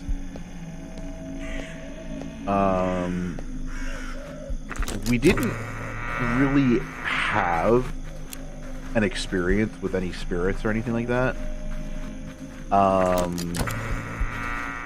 Like, the eye just did not move at all. Like, it just shifted maybe once, and that was because someone, like, was off balance. But it just shifted once. And we didn't really have any interactions after that. But I thought it was interesting because, you know, everyone had, like, different, you know, everyone had different experiences with that, right? Like, after we all went home, she says that, like, the friend that, you know, said, hey, we should use a Ouija board, you know, she says that she's been hearing, like, scratching in one of the walls in her house, like there's rats in there or something.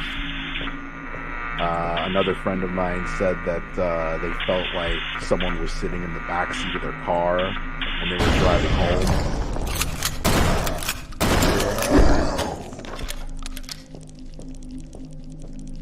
And then for me, I want to say like a week after the experience with the Ouija board, I remember waking up one night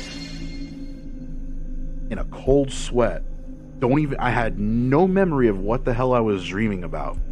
All I remember was that my mother was there by my side, you know, shaking me by my chest, telling me to wake up, because I was like screaming my head off in my dream. Woke up in a cold sweat, had no idea what the hell I was dreaming. That made me that made me act that way. And I remember, you know, it's pitch black in my room. My mom, you know, is waking, like standing next to my bed, and I look over at my bedroom door, and the frame of the door looked like it was on fire for just 2 seconds, and then it was gone. Yeah, so everyone had their own little experiences after using that Ouija board.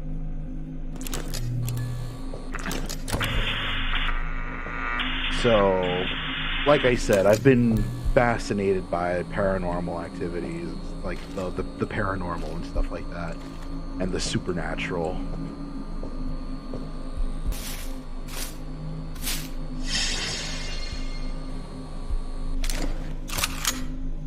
Too haunted. That's why I don't mess with those things. It's real. Yeah, I don't mess with them anymore. I've never used the Ouija board after that.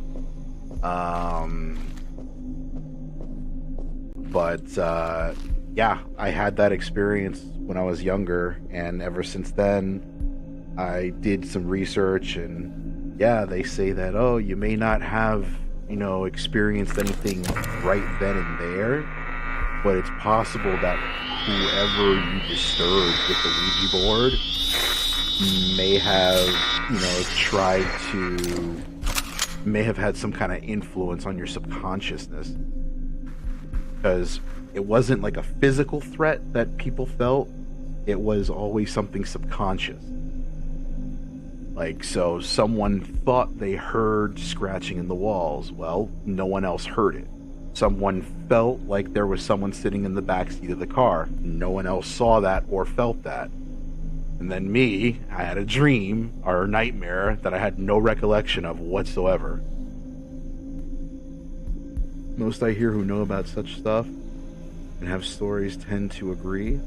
The more involved you get, the more stuff happens around you. So I'm good with hanging with my cats. I'll let them stare off at the ghosts. I'm good.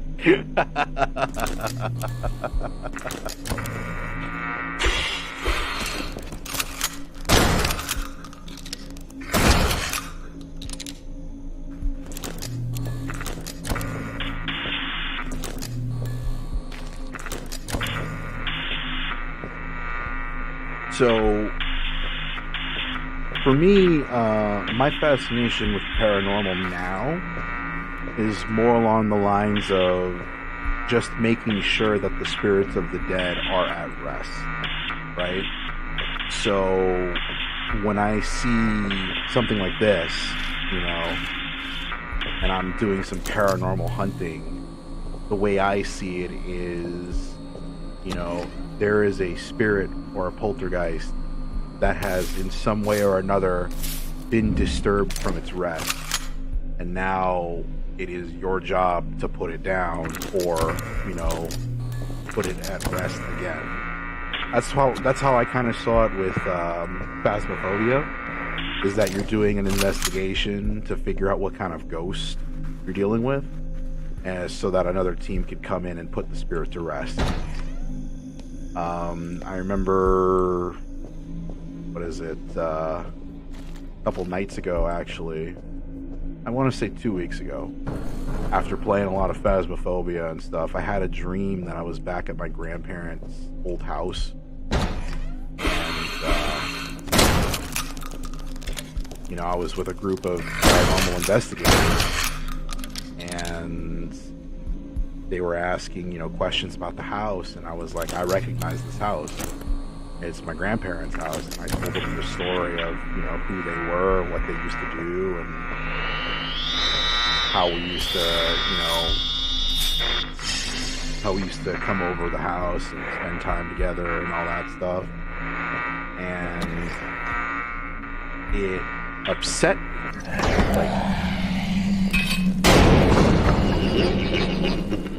Good at dodging. It upset me that I had that dream, because in that dream I wasn't scared of the ghosts that I might encounter, because in a way I kind of knew it was the ghost of my grandparents, and in that dream I had a chance to meet them. Whether or not that was an actual spiritual experience, I don't know, but in the dream, I had a chance to meet them again and, like, kind of like say our final goodbyes. But it upset me that I had to be there, because, you know, it's just one of those things where it's like, you know, who out there came to this house and disturbed their souls, you know, in such a way to have them come back like this.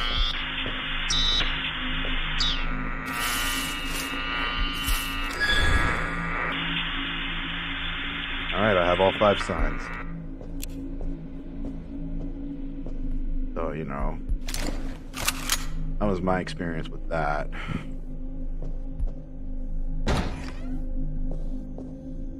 But I was glad that the dream actually ended on a peaceful note. I'd hate to have to experience a scenario where I'm doing a paranormal investigation at a relative's home who recently passed and learn that their souls aren't at rest. That would actually break my heart.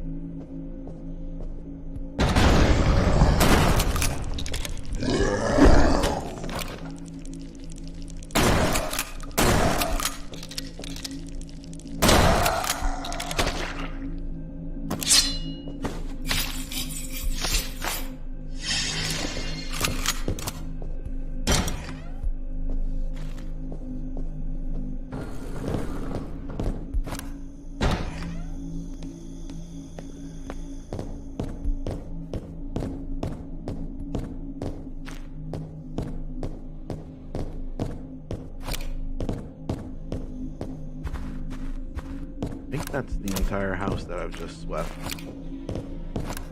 Yep.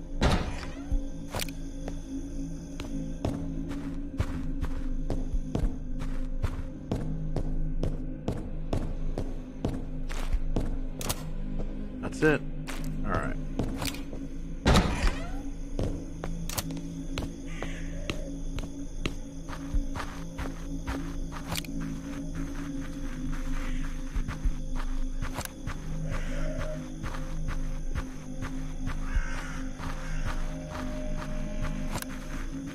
Where the hell did I park?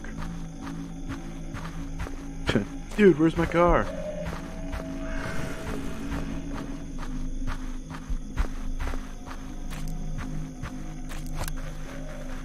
My car? Open my car.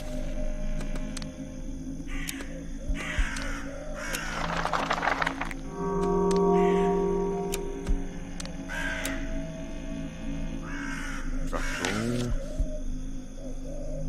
flash.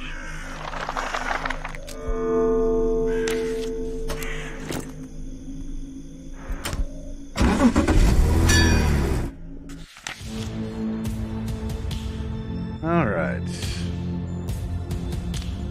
Head on back to the gun. Well, the bar.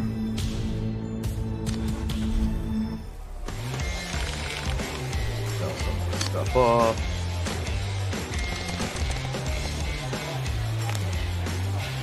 Still haven't leveled up yet. So, leave. Guns of faith.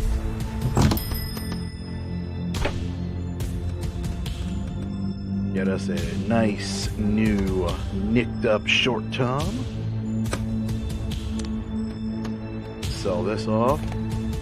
The double barrel, she's done me good.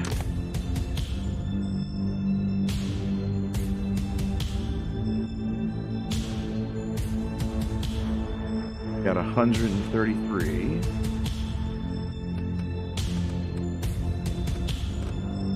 Not enough for a pistol. Big gun. It's better than what I've been using. Alright. Now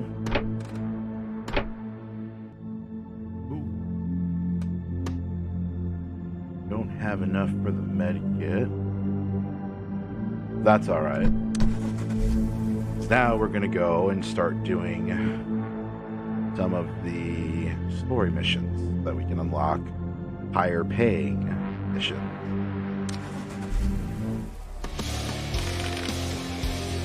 Hey, you a scout? Oh yeah, what's your name?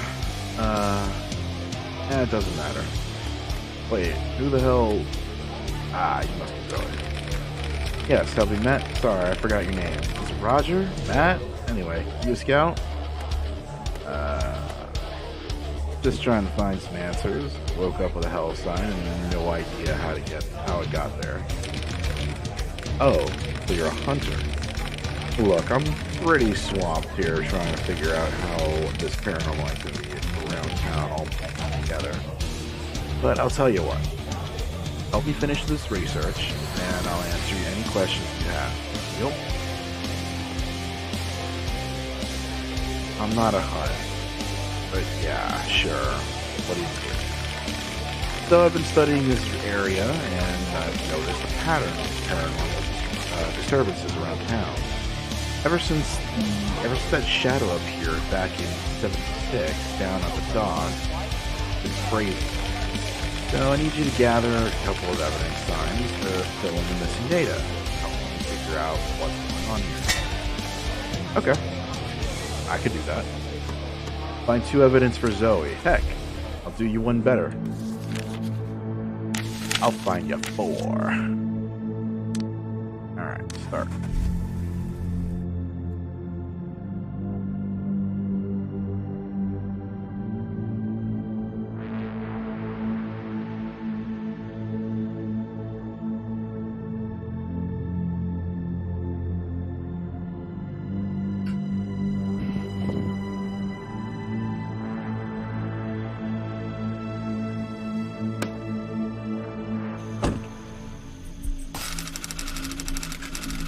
Oh, something broke already? It just got out of the car. Alright. Let's see here.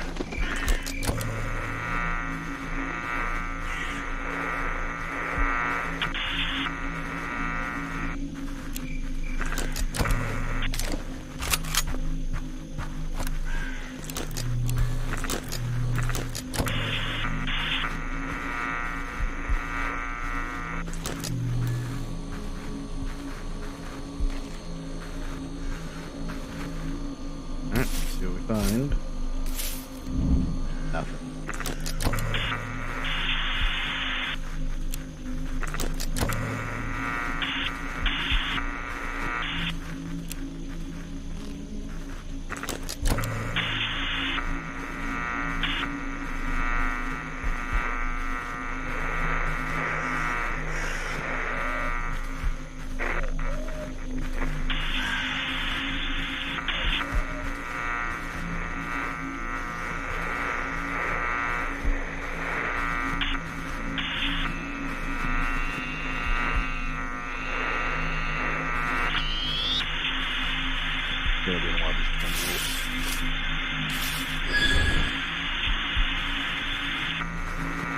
Spectral plasm. Yummy.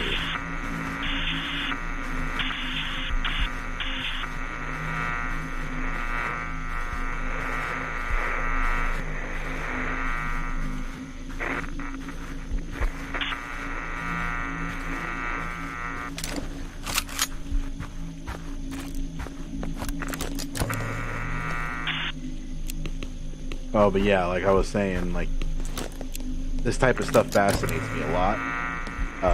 My mother, on the other hand, she's on the nope side of things. I remember when I first live streamed this on Halloween, she just immediately noped the hell out of the freaking conversation. She's just like, nope, can't do it. Nope, I can't. Nope, nope, nope, nope, nope. Like, I can't handle this, and you shouldn't either.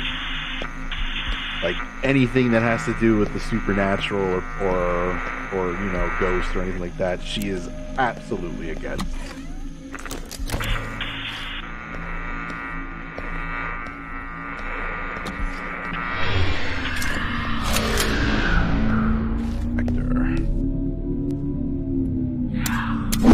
Huh? I don't have bullets. Wait a second.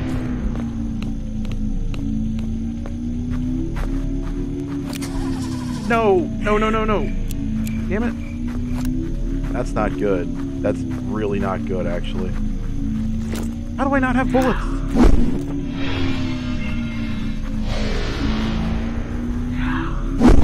Ow.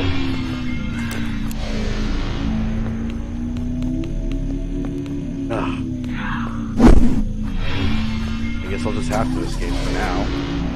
That sucks. You saw me buy bullets, right? Huh. Weird. What the hell?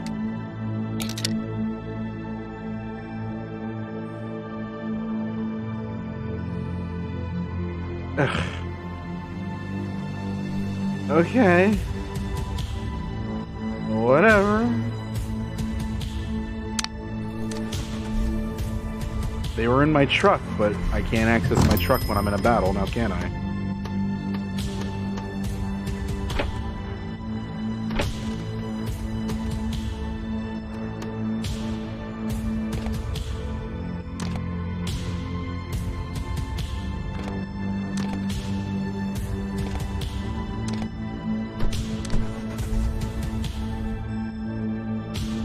Okay, take two.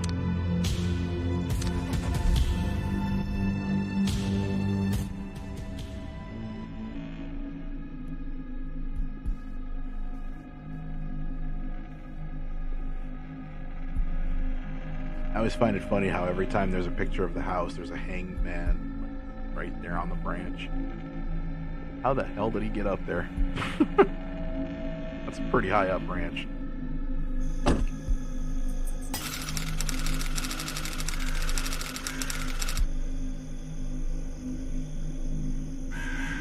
I'm sorry, I'm popping a pimple here. Ow. Okay. Good. Ow. Alright.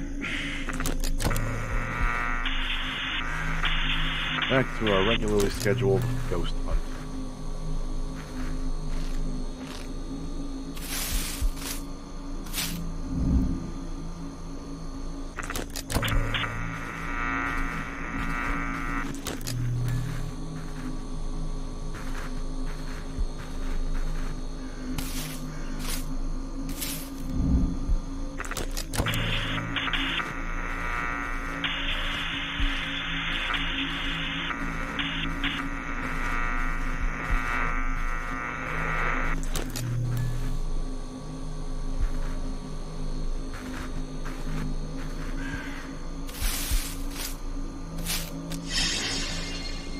Ah.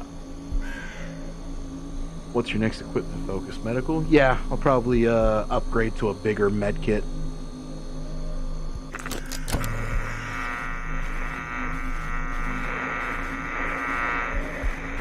That way I have more health to work with.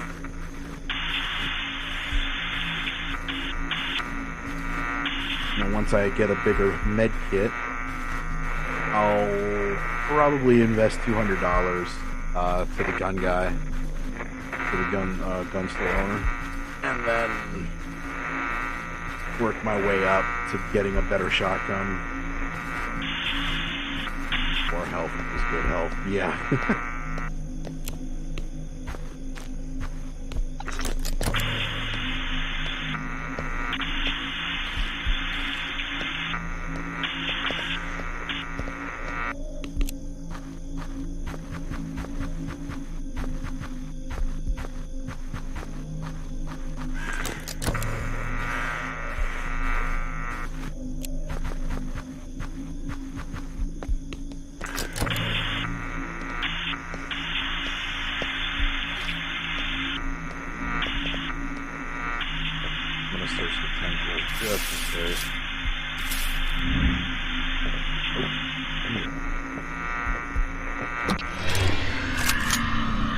Alright, this time I'm ready.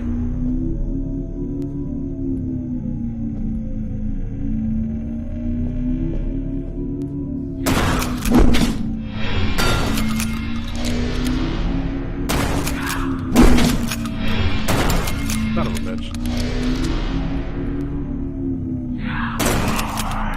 There we go.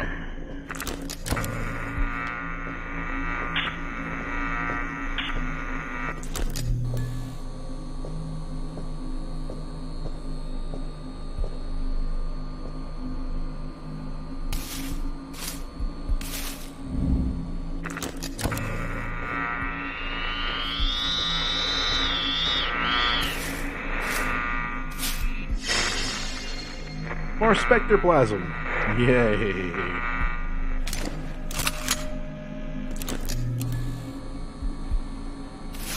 No, that's not what I wanted.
I could have sworn I heard my detector going off.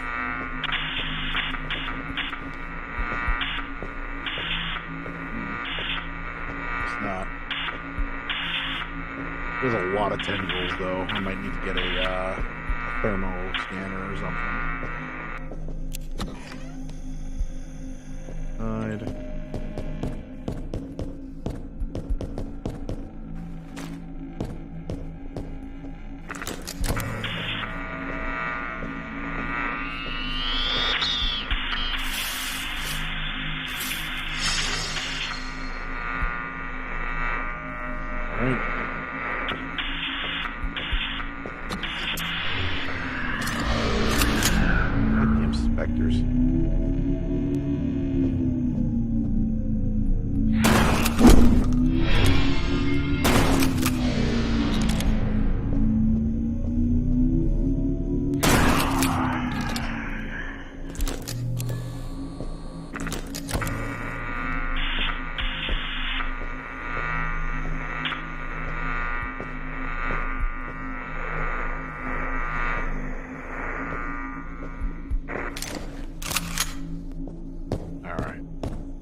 Hurt to check.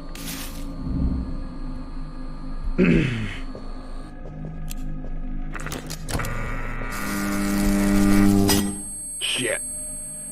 Ow.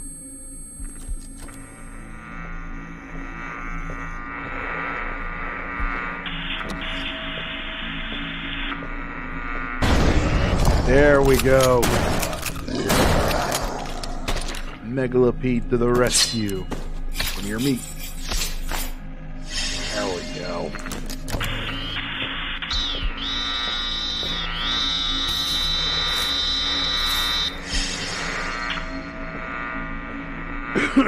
Rope.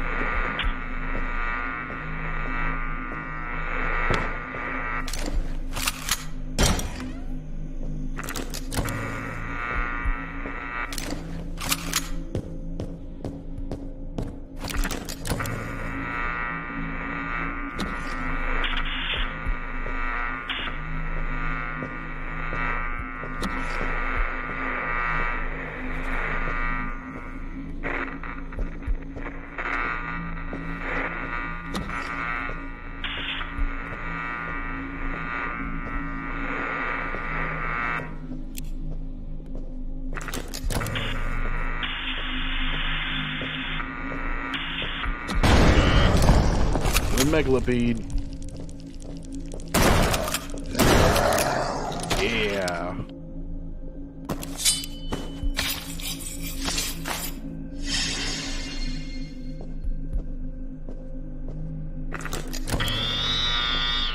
And our next clue. Correction, our final clue. Alright, let's finish sweeping up the area. If we can't bag any more megalopedes.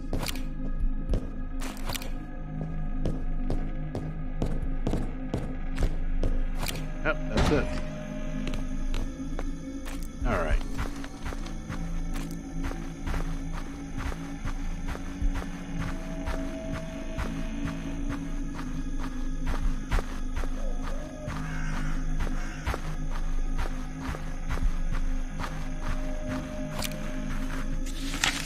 Alright, what's the deuce?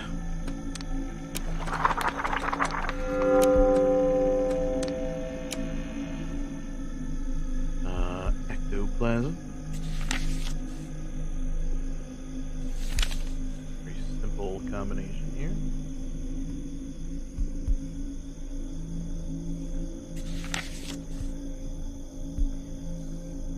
Dark matter. A shadow. Job.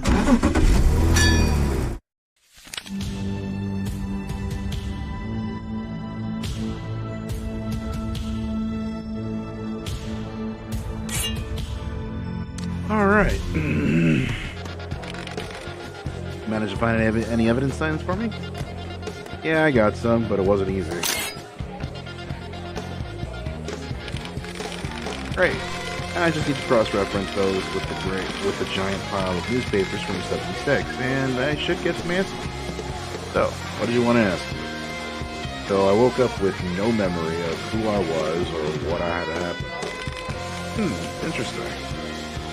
Now I got this Hellsign on my back, not to mention recurring nightmares and headaches. Yeah. I have read stories about this before.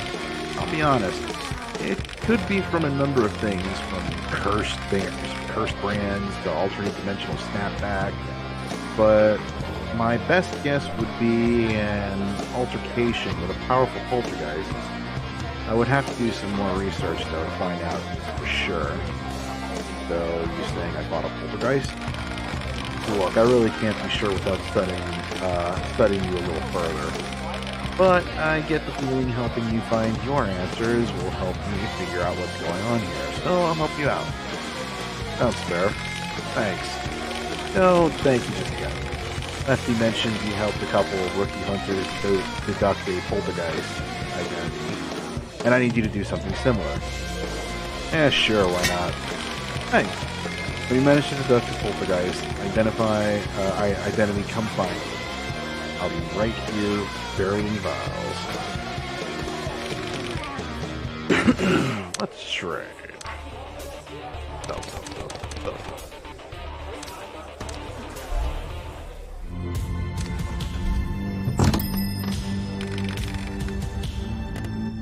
Still doesn't trust me yet. Let's buy us a medicinal herb.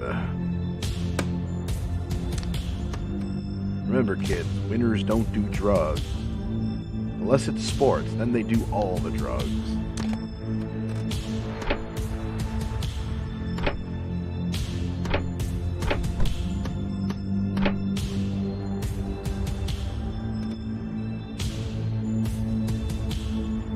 Yep. Got my first aid. Alright.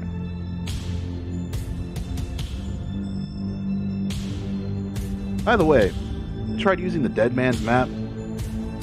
Not helpful in the slightest.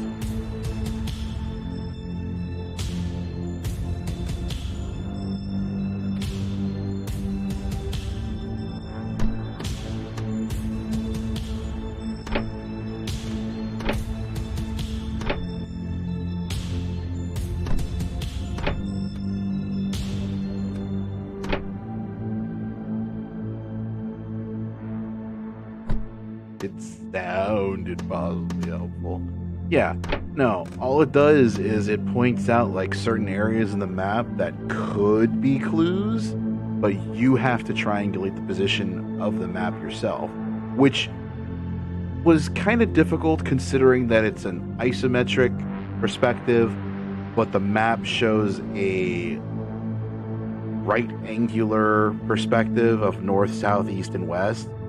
So it was kind of difficult to triangulate that on its own. Then on top of that, when you did find the clue, it was nowhere near where the X was. It's just,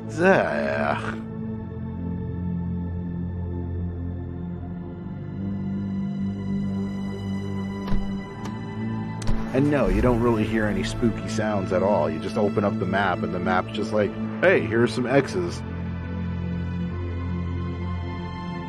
And I'm just like, okay.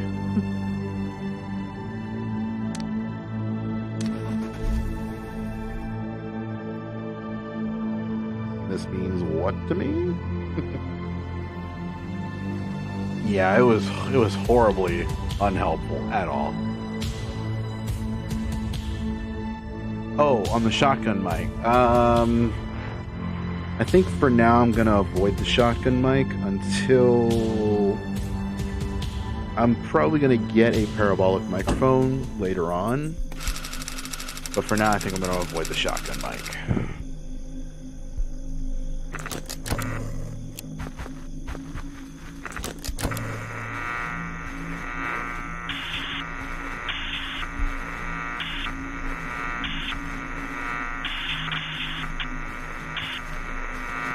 Now, with the shotgun mic, obviously, you can hear the voices of the... you can hear voices. Yeah. Whew. Anyway, you can hear the voices of those that have died, right? Many of them range from a screaming woman to a blood-curdling screaming man to a baby crying. But there's one that just absolutely captivates me, and it's the one of the little girl or the child singing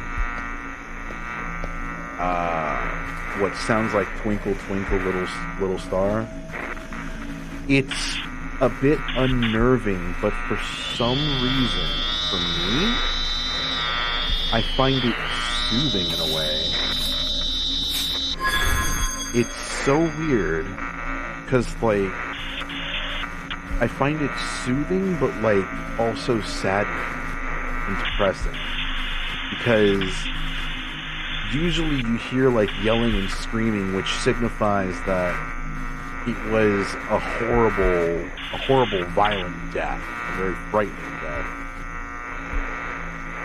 Yeah, the audio is reversed or something. But, like, usually you hear screaming and shouting, which signifies that it was a very violent and brutal death. But with that one, it's almost like she died peacefully. You know? Like, she was either unaware of what was happening or unaware of her own death, kind of thing. And in a way that kind of... it oddly comforts me, but it's still saddening because she's dead. Or they're dead.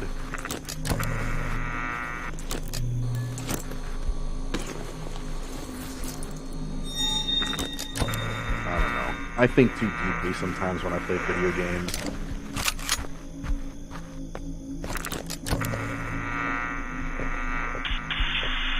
I overthink a lot of things.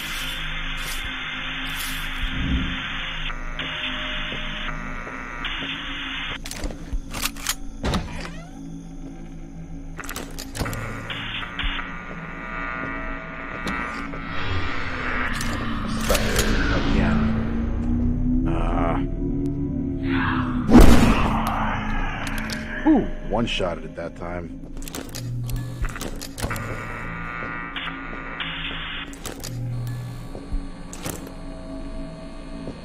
That's just obnoxious. The tendrils.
I hate fighting specters in a hallway because The aim, unfortunately, will get caught up on the foreground.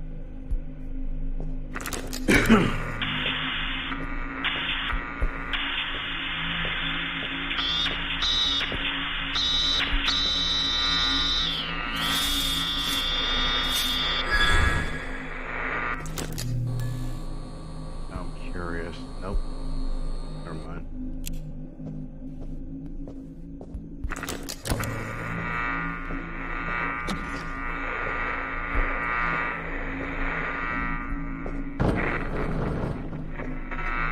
Now, one thing that I would absolutely love is if this game was like multiplayer, kind of like Phasmophobia. But I can understand why the developer didn't do it and make it multiplayer, because net coding is hard as fuck.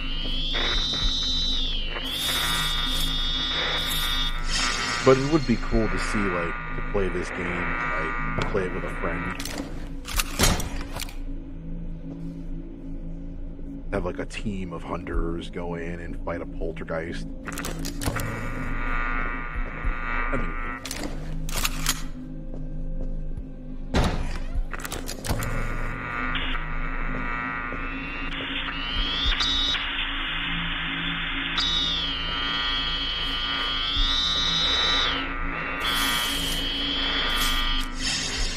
Blood. Ooh, that's a new blood spatter. I haven't seen that one before.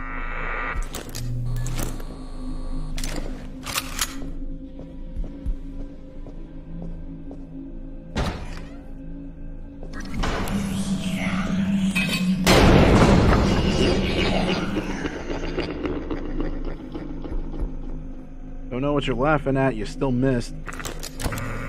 One of these days it's gonna hit me and I'm just gonna be like, alright, you win. And then it's gonna hit me again and again and again until I die. No. None of that.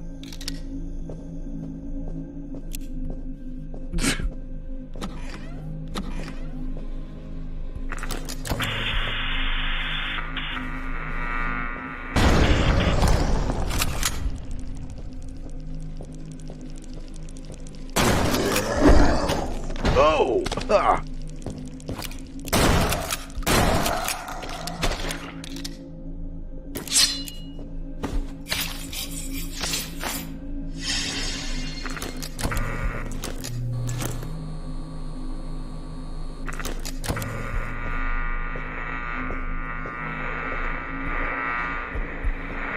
I feel kind of bad because what the hell?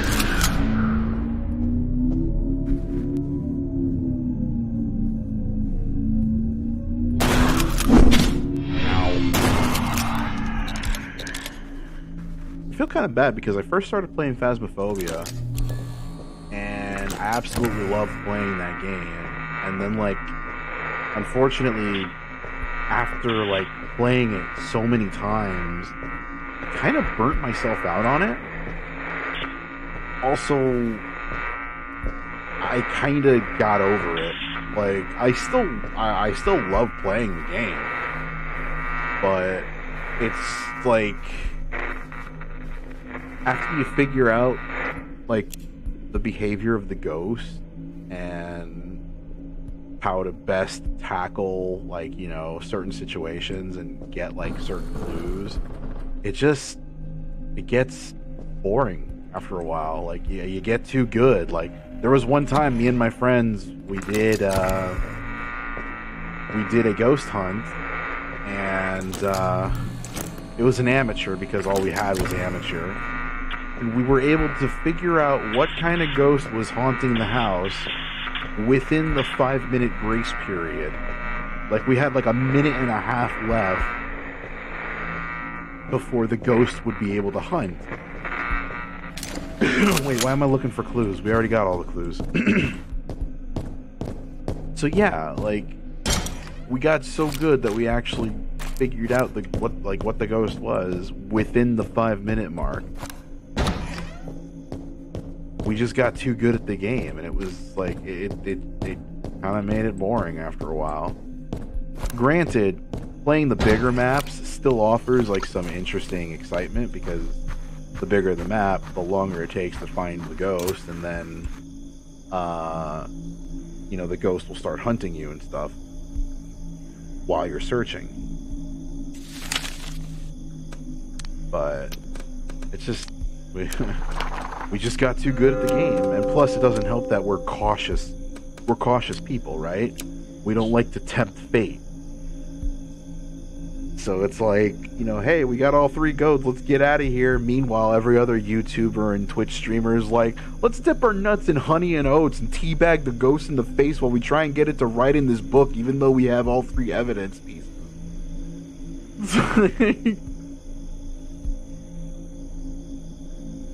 Oh yeah, the huntings are absolutely terrifying. Blood.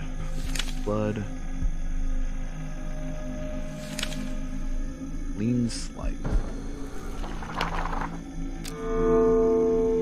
Loud beep, or in the upper corner of warning poltergeist nearby, or something flashy at me. Oh yeah, in this game, I love that ominous warning of there's a poltergeist in the area. Like, oh shit.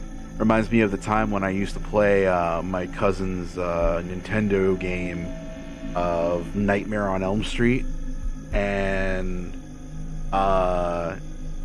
you would see, like, after a while of playing, you'll hear Freddy's theme song, 1, 2, Freddy's coming for you, 3, 4, and it's like you'll hear his theme song. It's like this, like, kind of like the Sonic the Hedgehog's what is it, like timer for oxygen, yeah, something like that. And then finally you'll see, like, the text, Freddy's whoa, did you see that fog over there, that mist that just flew by?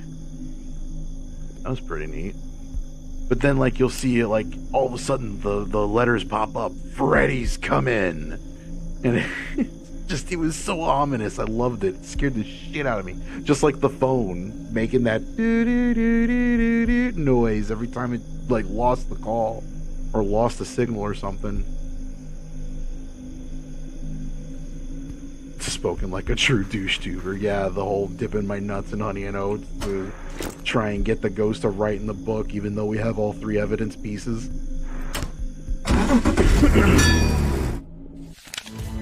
I get it, right? They're doing that so they can, provide entertainment and, so they can provide entertainment and, get views and make people laugh and stuff. I had a chuckle every now and then, but, like, after a while, it was like, okay, guys, you literally got, like, 2 people killed. You haven't done anything productive other than scream the ghost's name for, like, 15 minutes. Maybe it's time to call it quits. Nope, they just keep going until everybody dies.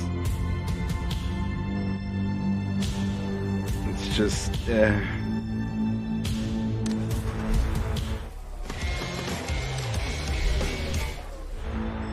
Now let's go to Zoe. Any luck deducting a poltergeist identity? Yeah, it was a walk in the park. Oh wow, I didn't think you'd come back so soon. This is exciting. Here, this should cover the expense. So I looked into your situation a bit more and found an identical case just like yours back in 1966. Right around the time the Great Dimensional Tear. Don't know if there is any correlation, but I thought you should know. Great Dimensional Tear? What's that? Well, let me put it this way. You know how wormholes resolve the Ehrenfest paradox? So, due to the asymptotic projection of the manifold, there was a compromise of the Einstein-Rosen bridge. Yeah, so how does this link to my amnesia? Yeah, it's just a theory, but I'll need a while to decipher this shadow page and figure out how it ties into the other incidents around town. Luckily, there's always work around the bar. Busy. Now let's try it. Sell. So I think she needed me to get a shadow page, but, like, because because I skipped the tutorial, I no longer have to do that. So, yeah.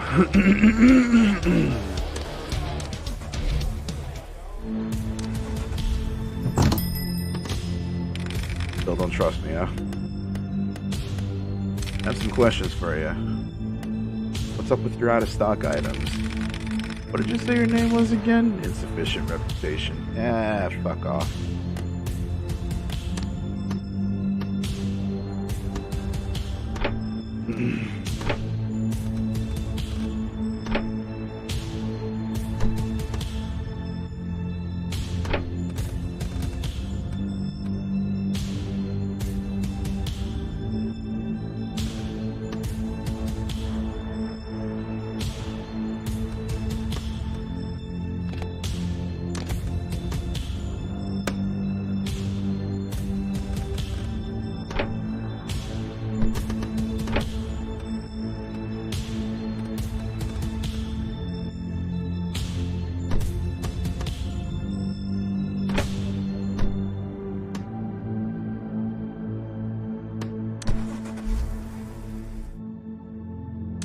Did level up, didn't I? Got a point here.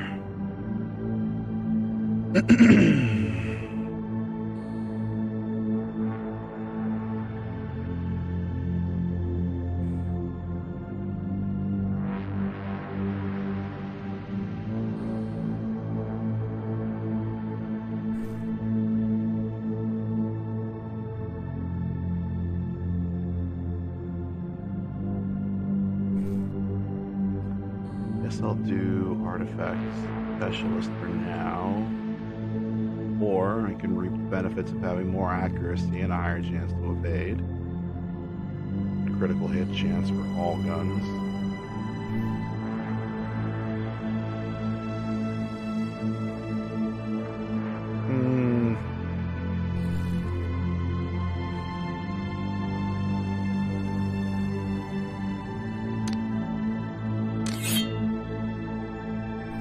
I've got a plan.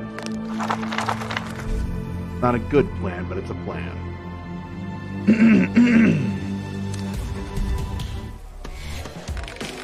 What do you want, boy? Just looking for some work around town. Got any jobs for a scout? I don't got any scout jobs going right now, but I could use a sweeper. Get me some fresh beast parts. Sweeper? I'm gonna need a sweeper. You get that reference, pat yourself on the back. You're as old as I am. Oh yeah, that's what they call them in the business. Just a fancy name for someone who clears the small fry and sells their parts. Want in? Okay, so I just kill some beasts and bring you back a part. Yeah, that's it, Bo. Use yourself a carving knife and try get them back while they're fresh, eh?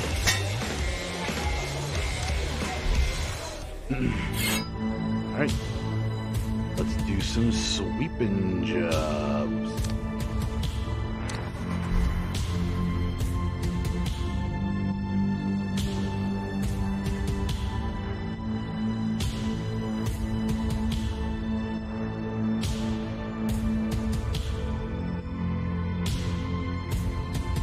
Uber! Get back here!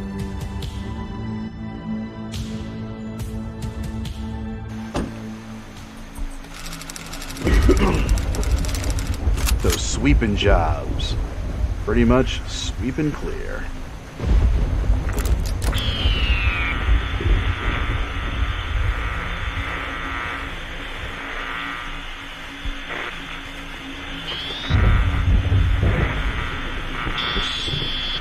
Gonna get a lot of interference on this now because the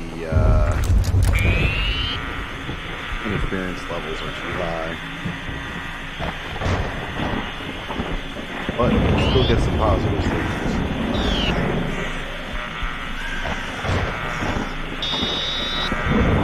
As long as you get a steady tone.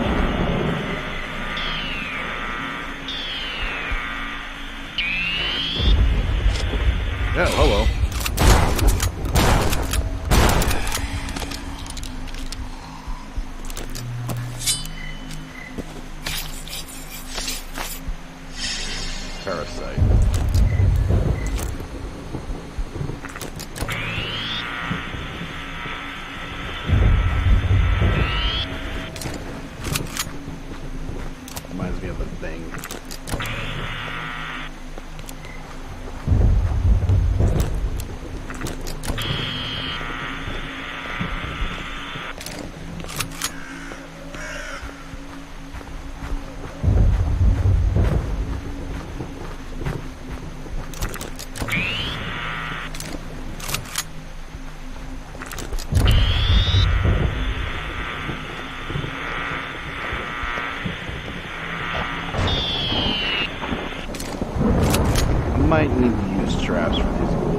see how well we do.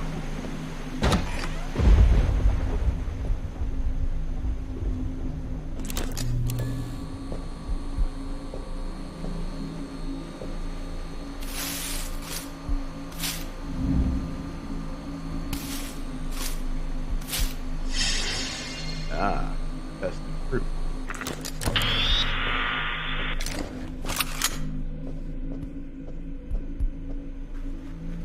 Come on out, motherfucker. Oh, you're in here. There you are. Oh, jeez. Mistakes were made. Alright. Gotcha, you big bastard.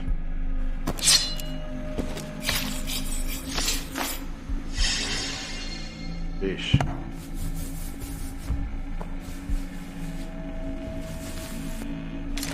Yeah, definitely gonna have to relearn trapping for the bear traps at least.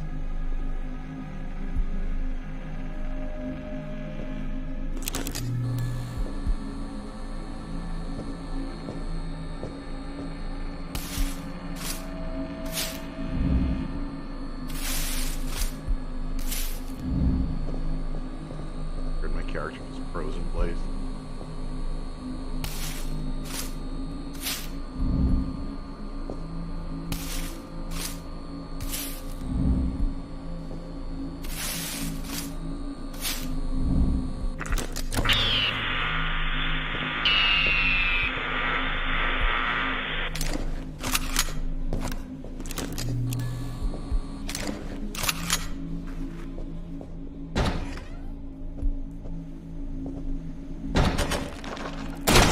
Blood crawler.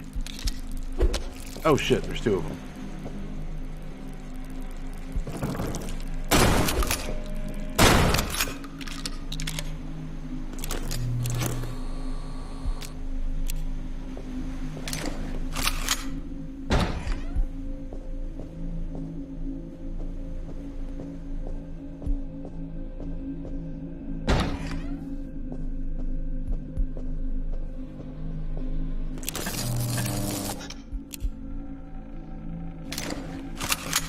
Be gone, Ghost Orb.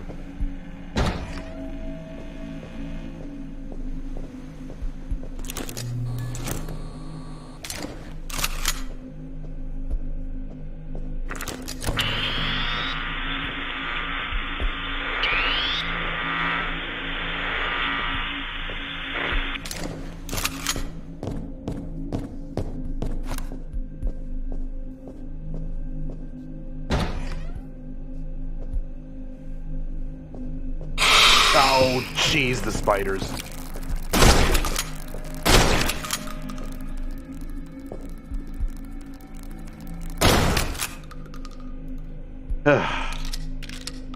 Wasn't too terrible. But that's gonna get very annoying. I need a pistol.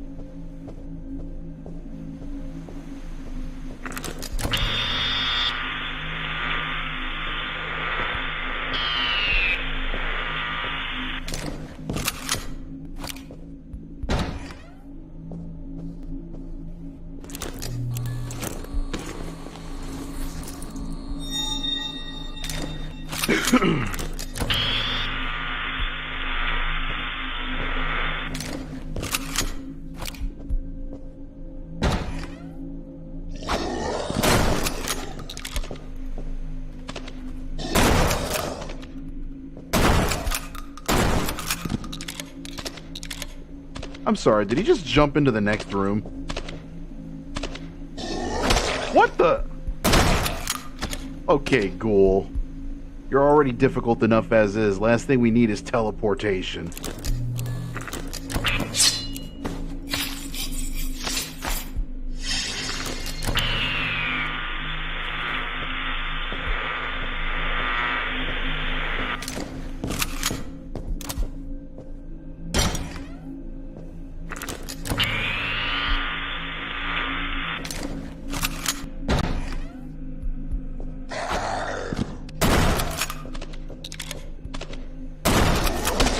Ow.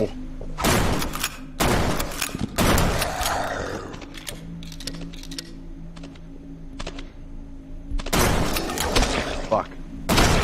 Got him. Man, now he's just gonna stand there and look all ominous and shit. That's gonna creep me out.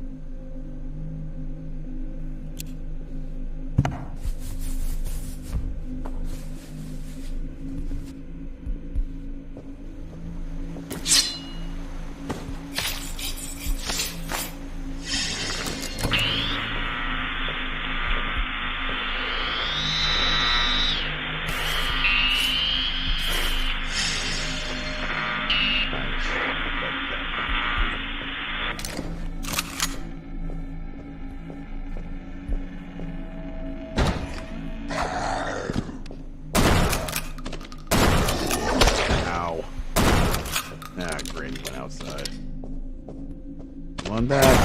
Ah! I changed my mind. Stay over there.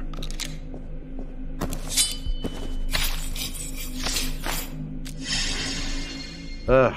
4 out of 4. We did it. Alright, let's just... that's some feel good right there.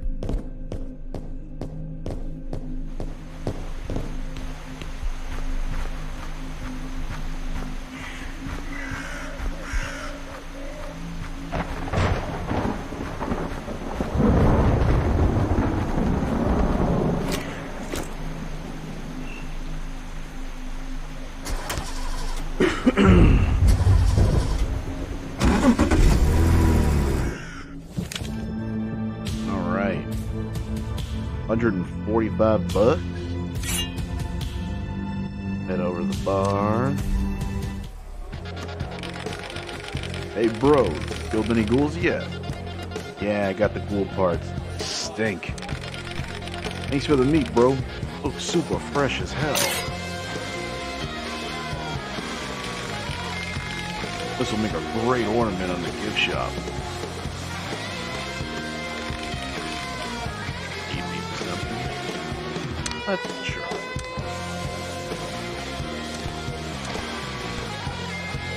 Excellent. Alright, well, my phone alarm is going off, which is telling me that it is 10 p.m. here in the Eastern Coast. So, I'm going to go ahead and call it a night here. This is going to conclude episode 1 of Hellsign, A New Obsession. Hope you all enjoyed. If you like what you see, feel free to subscribe and hit the like button to let me know you want to see more.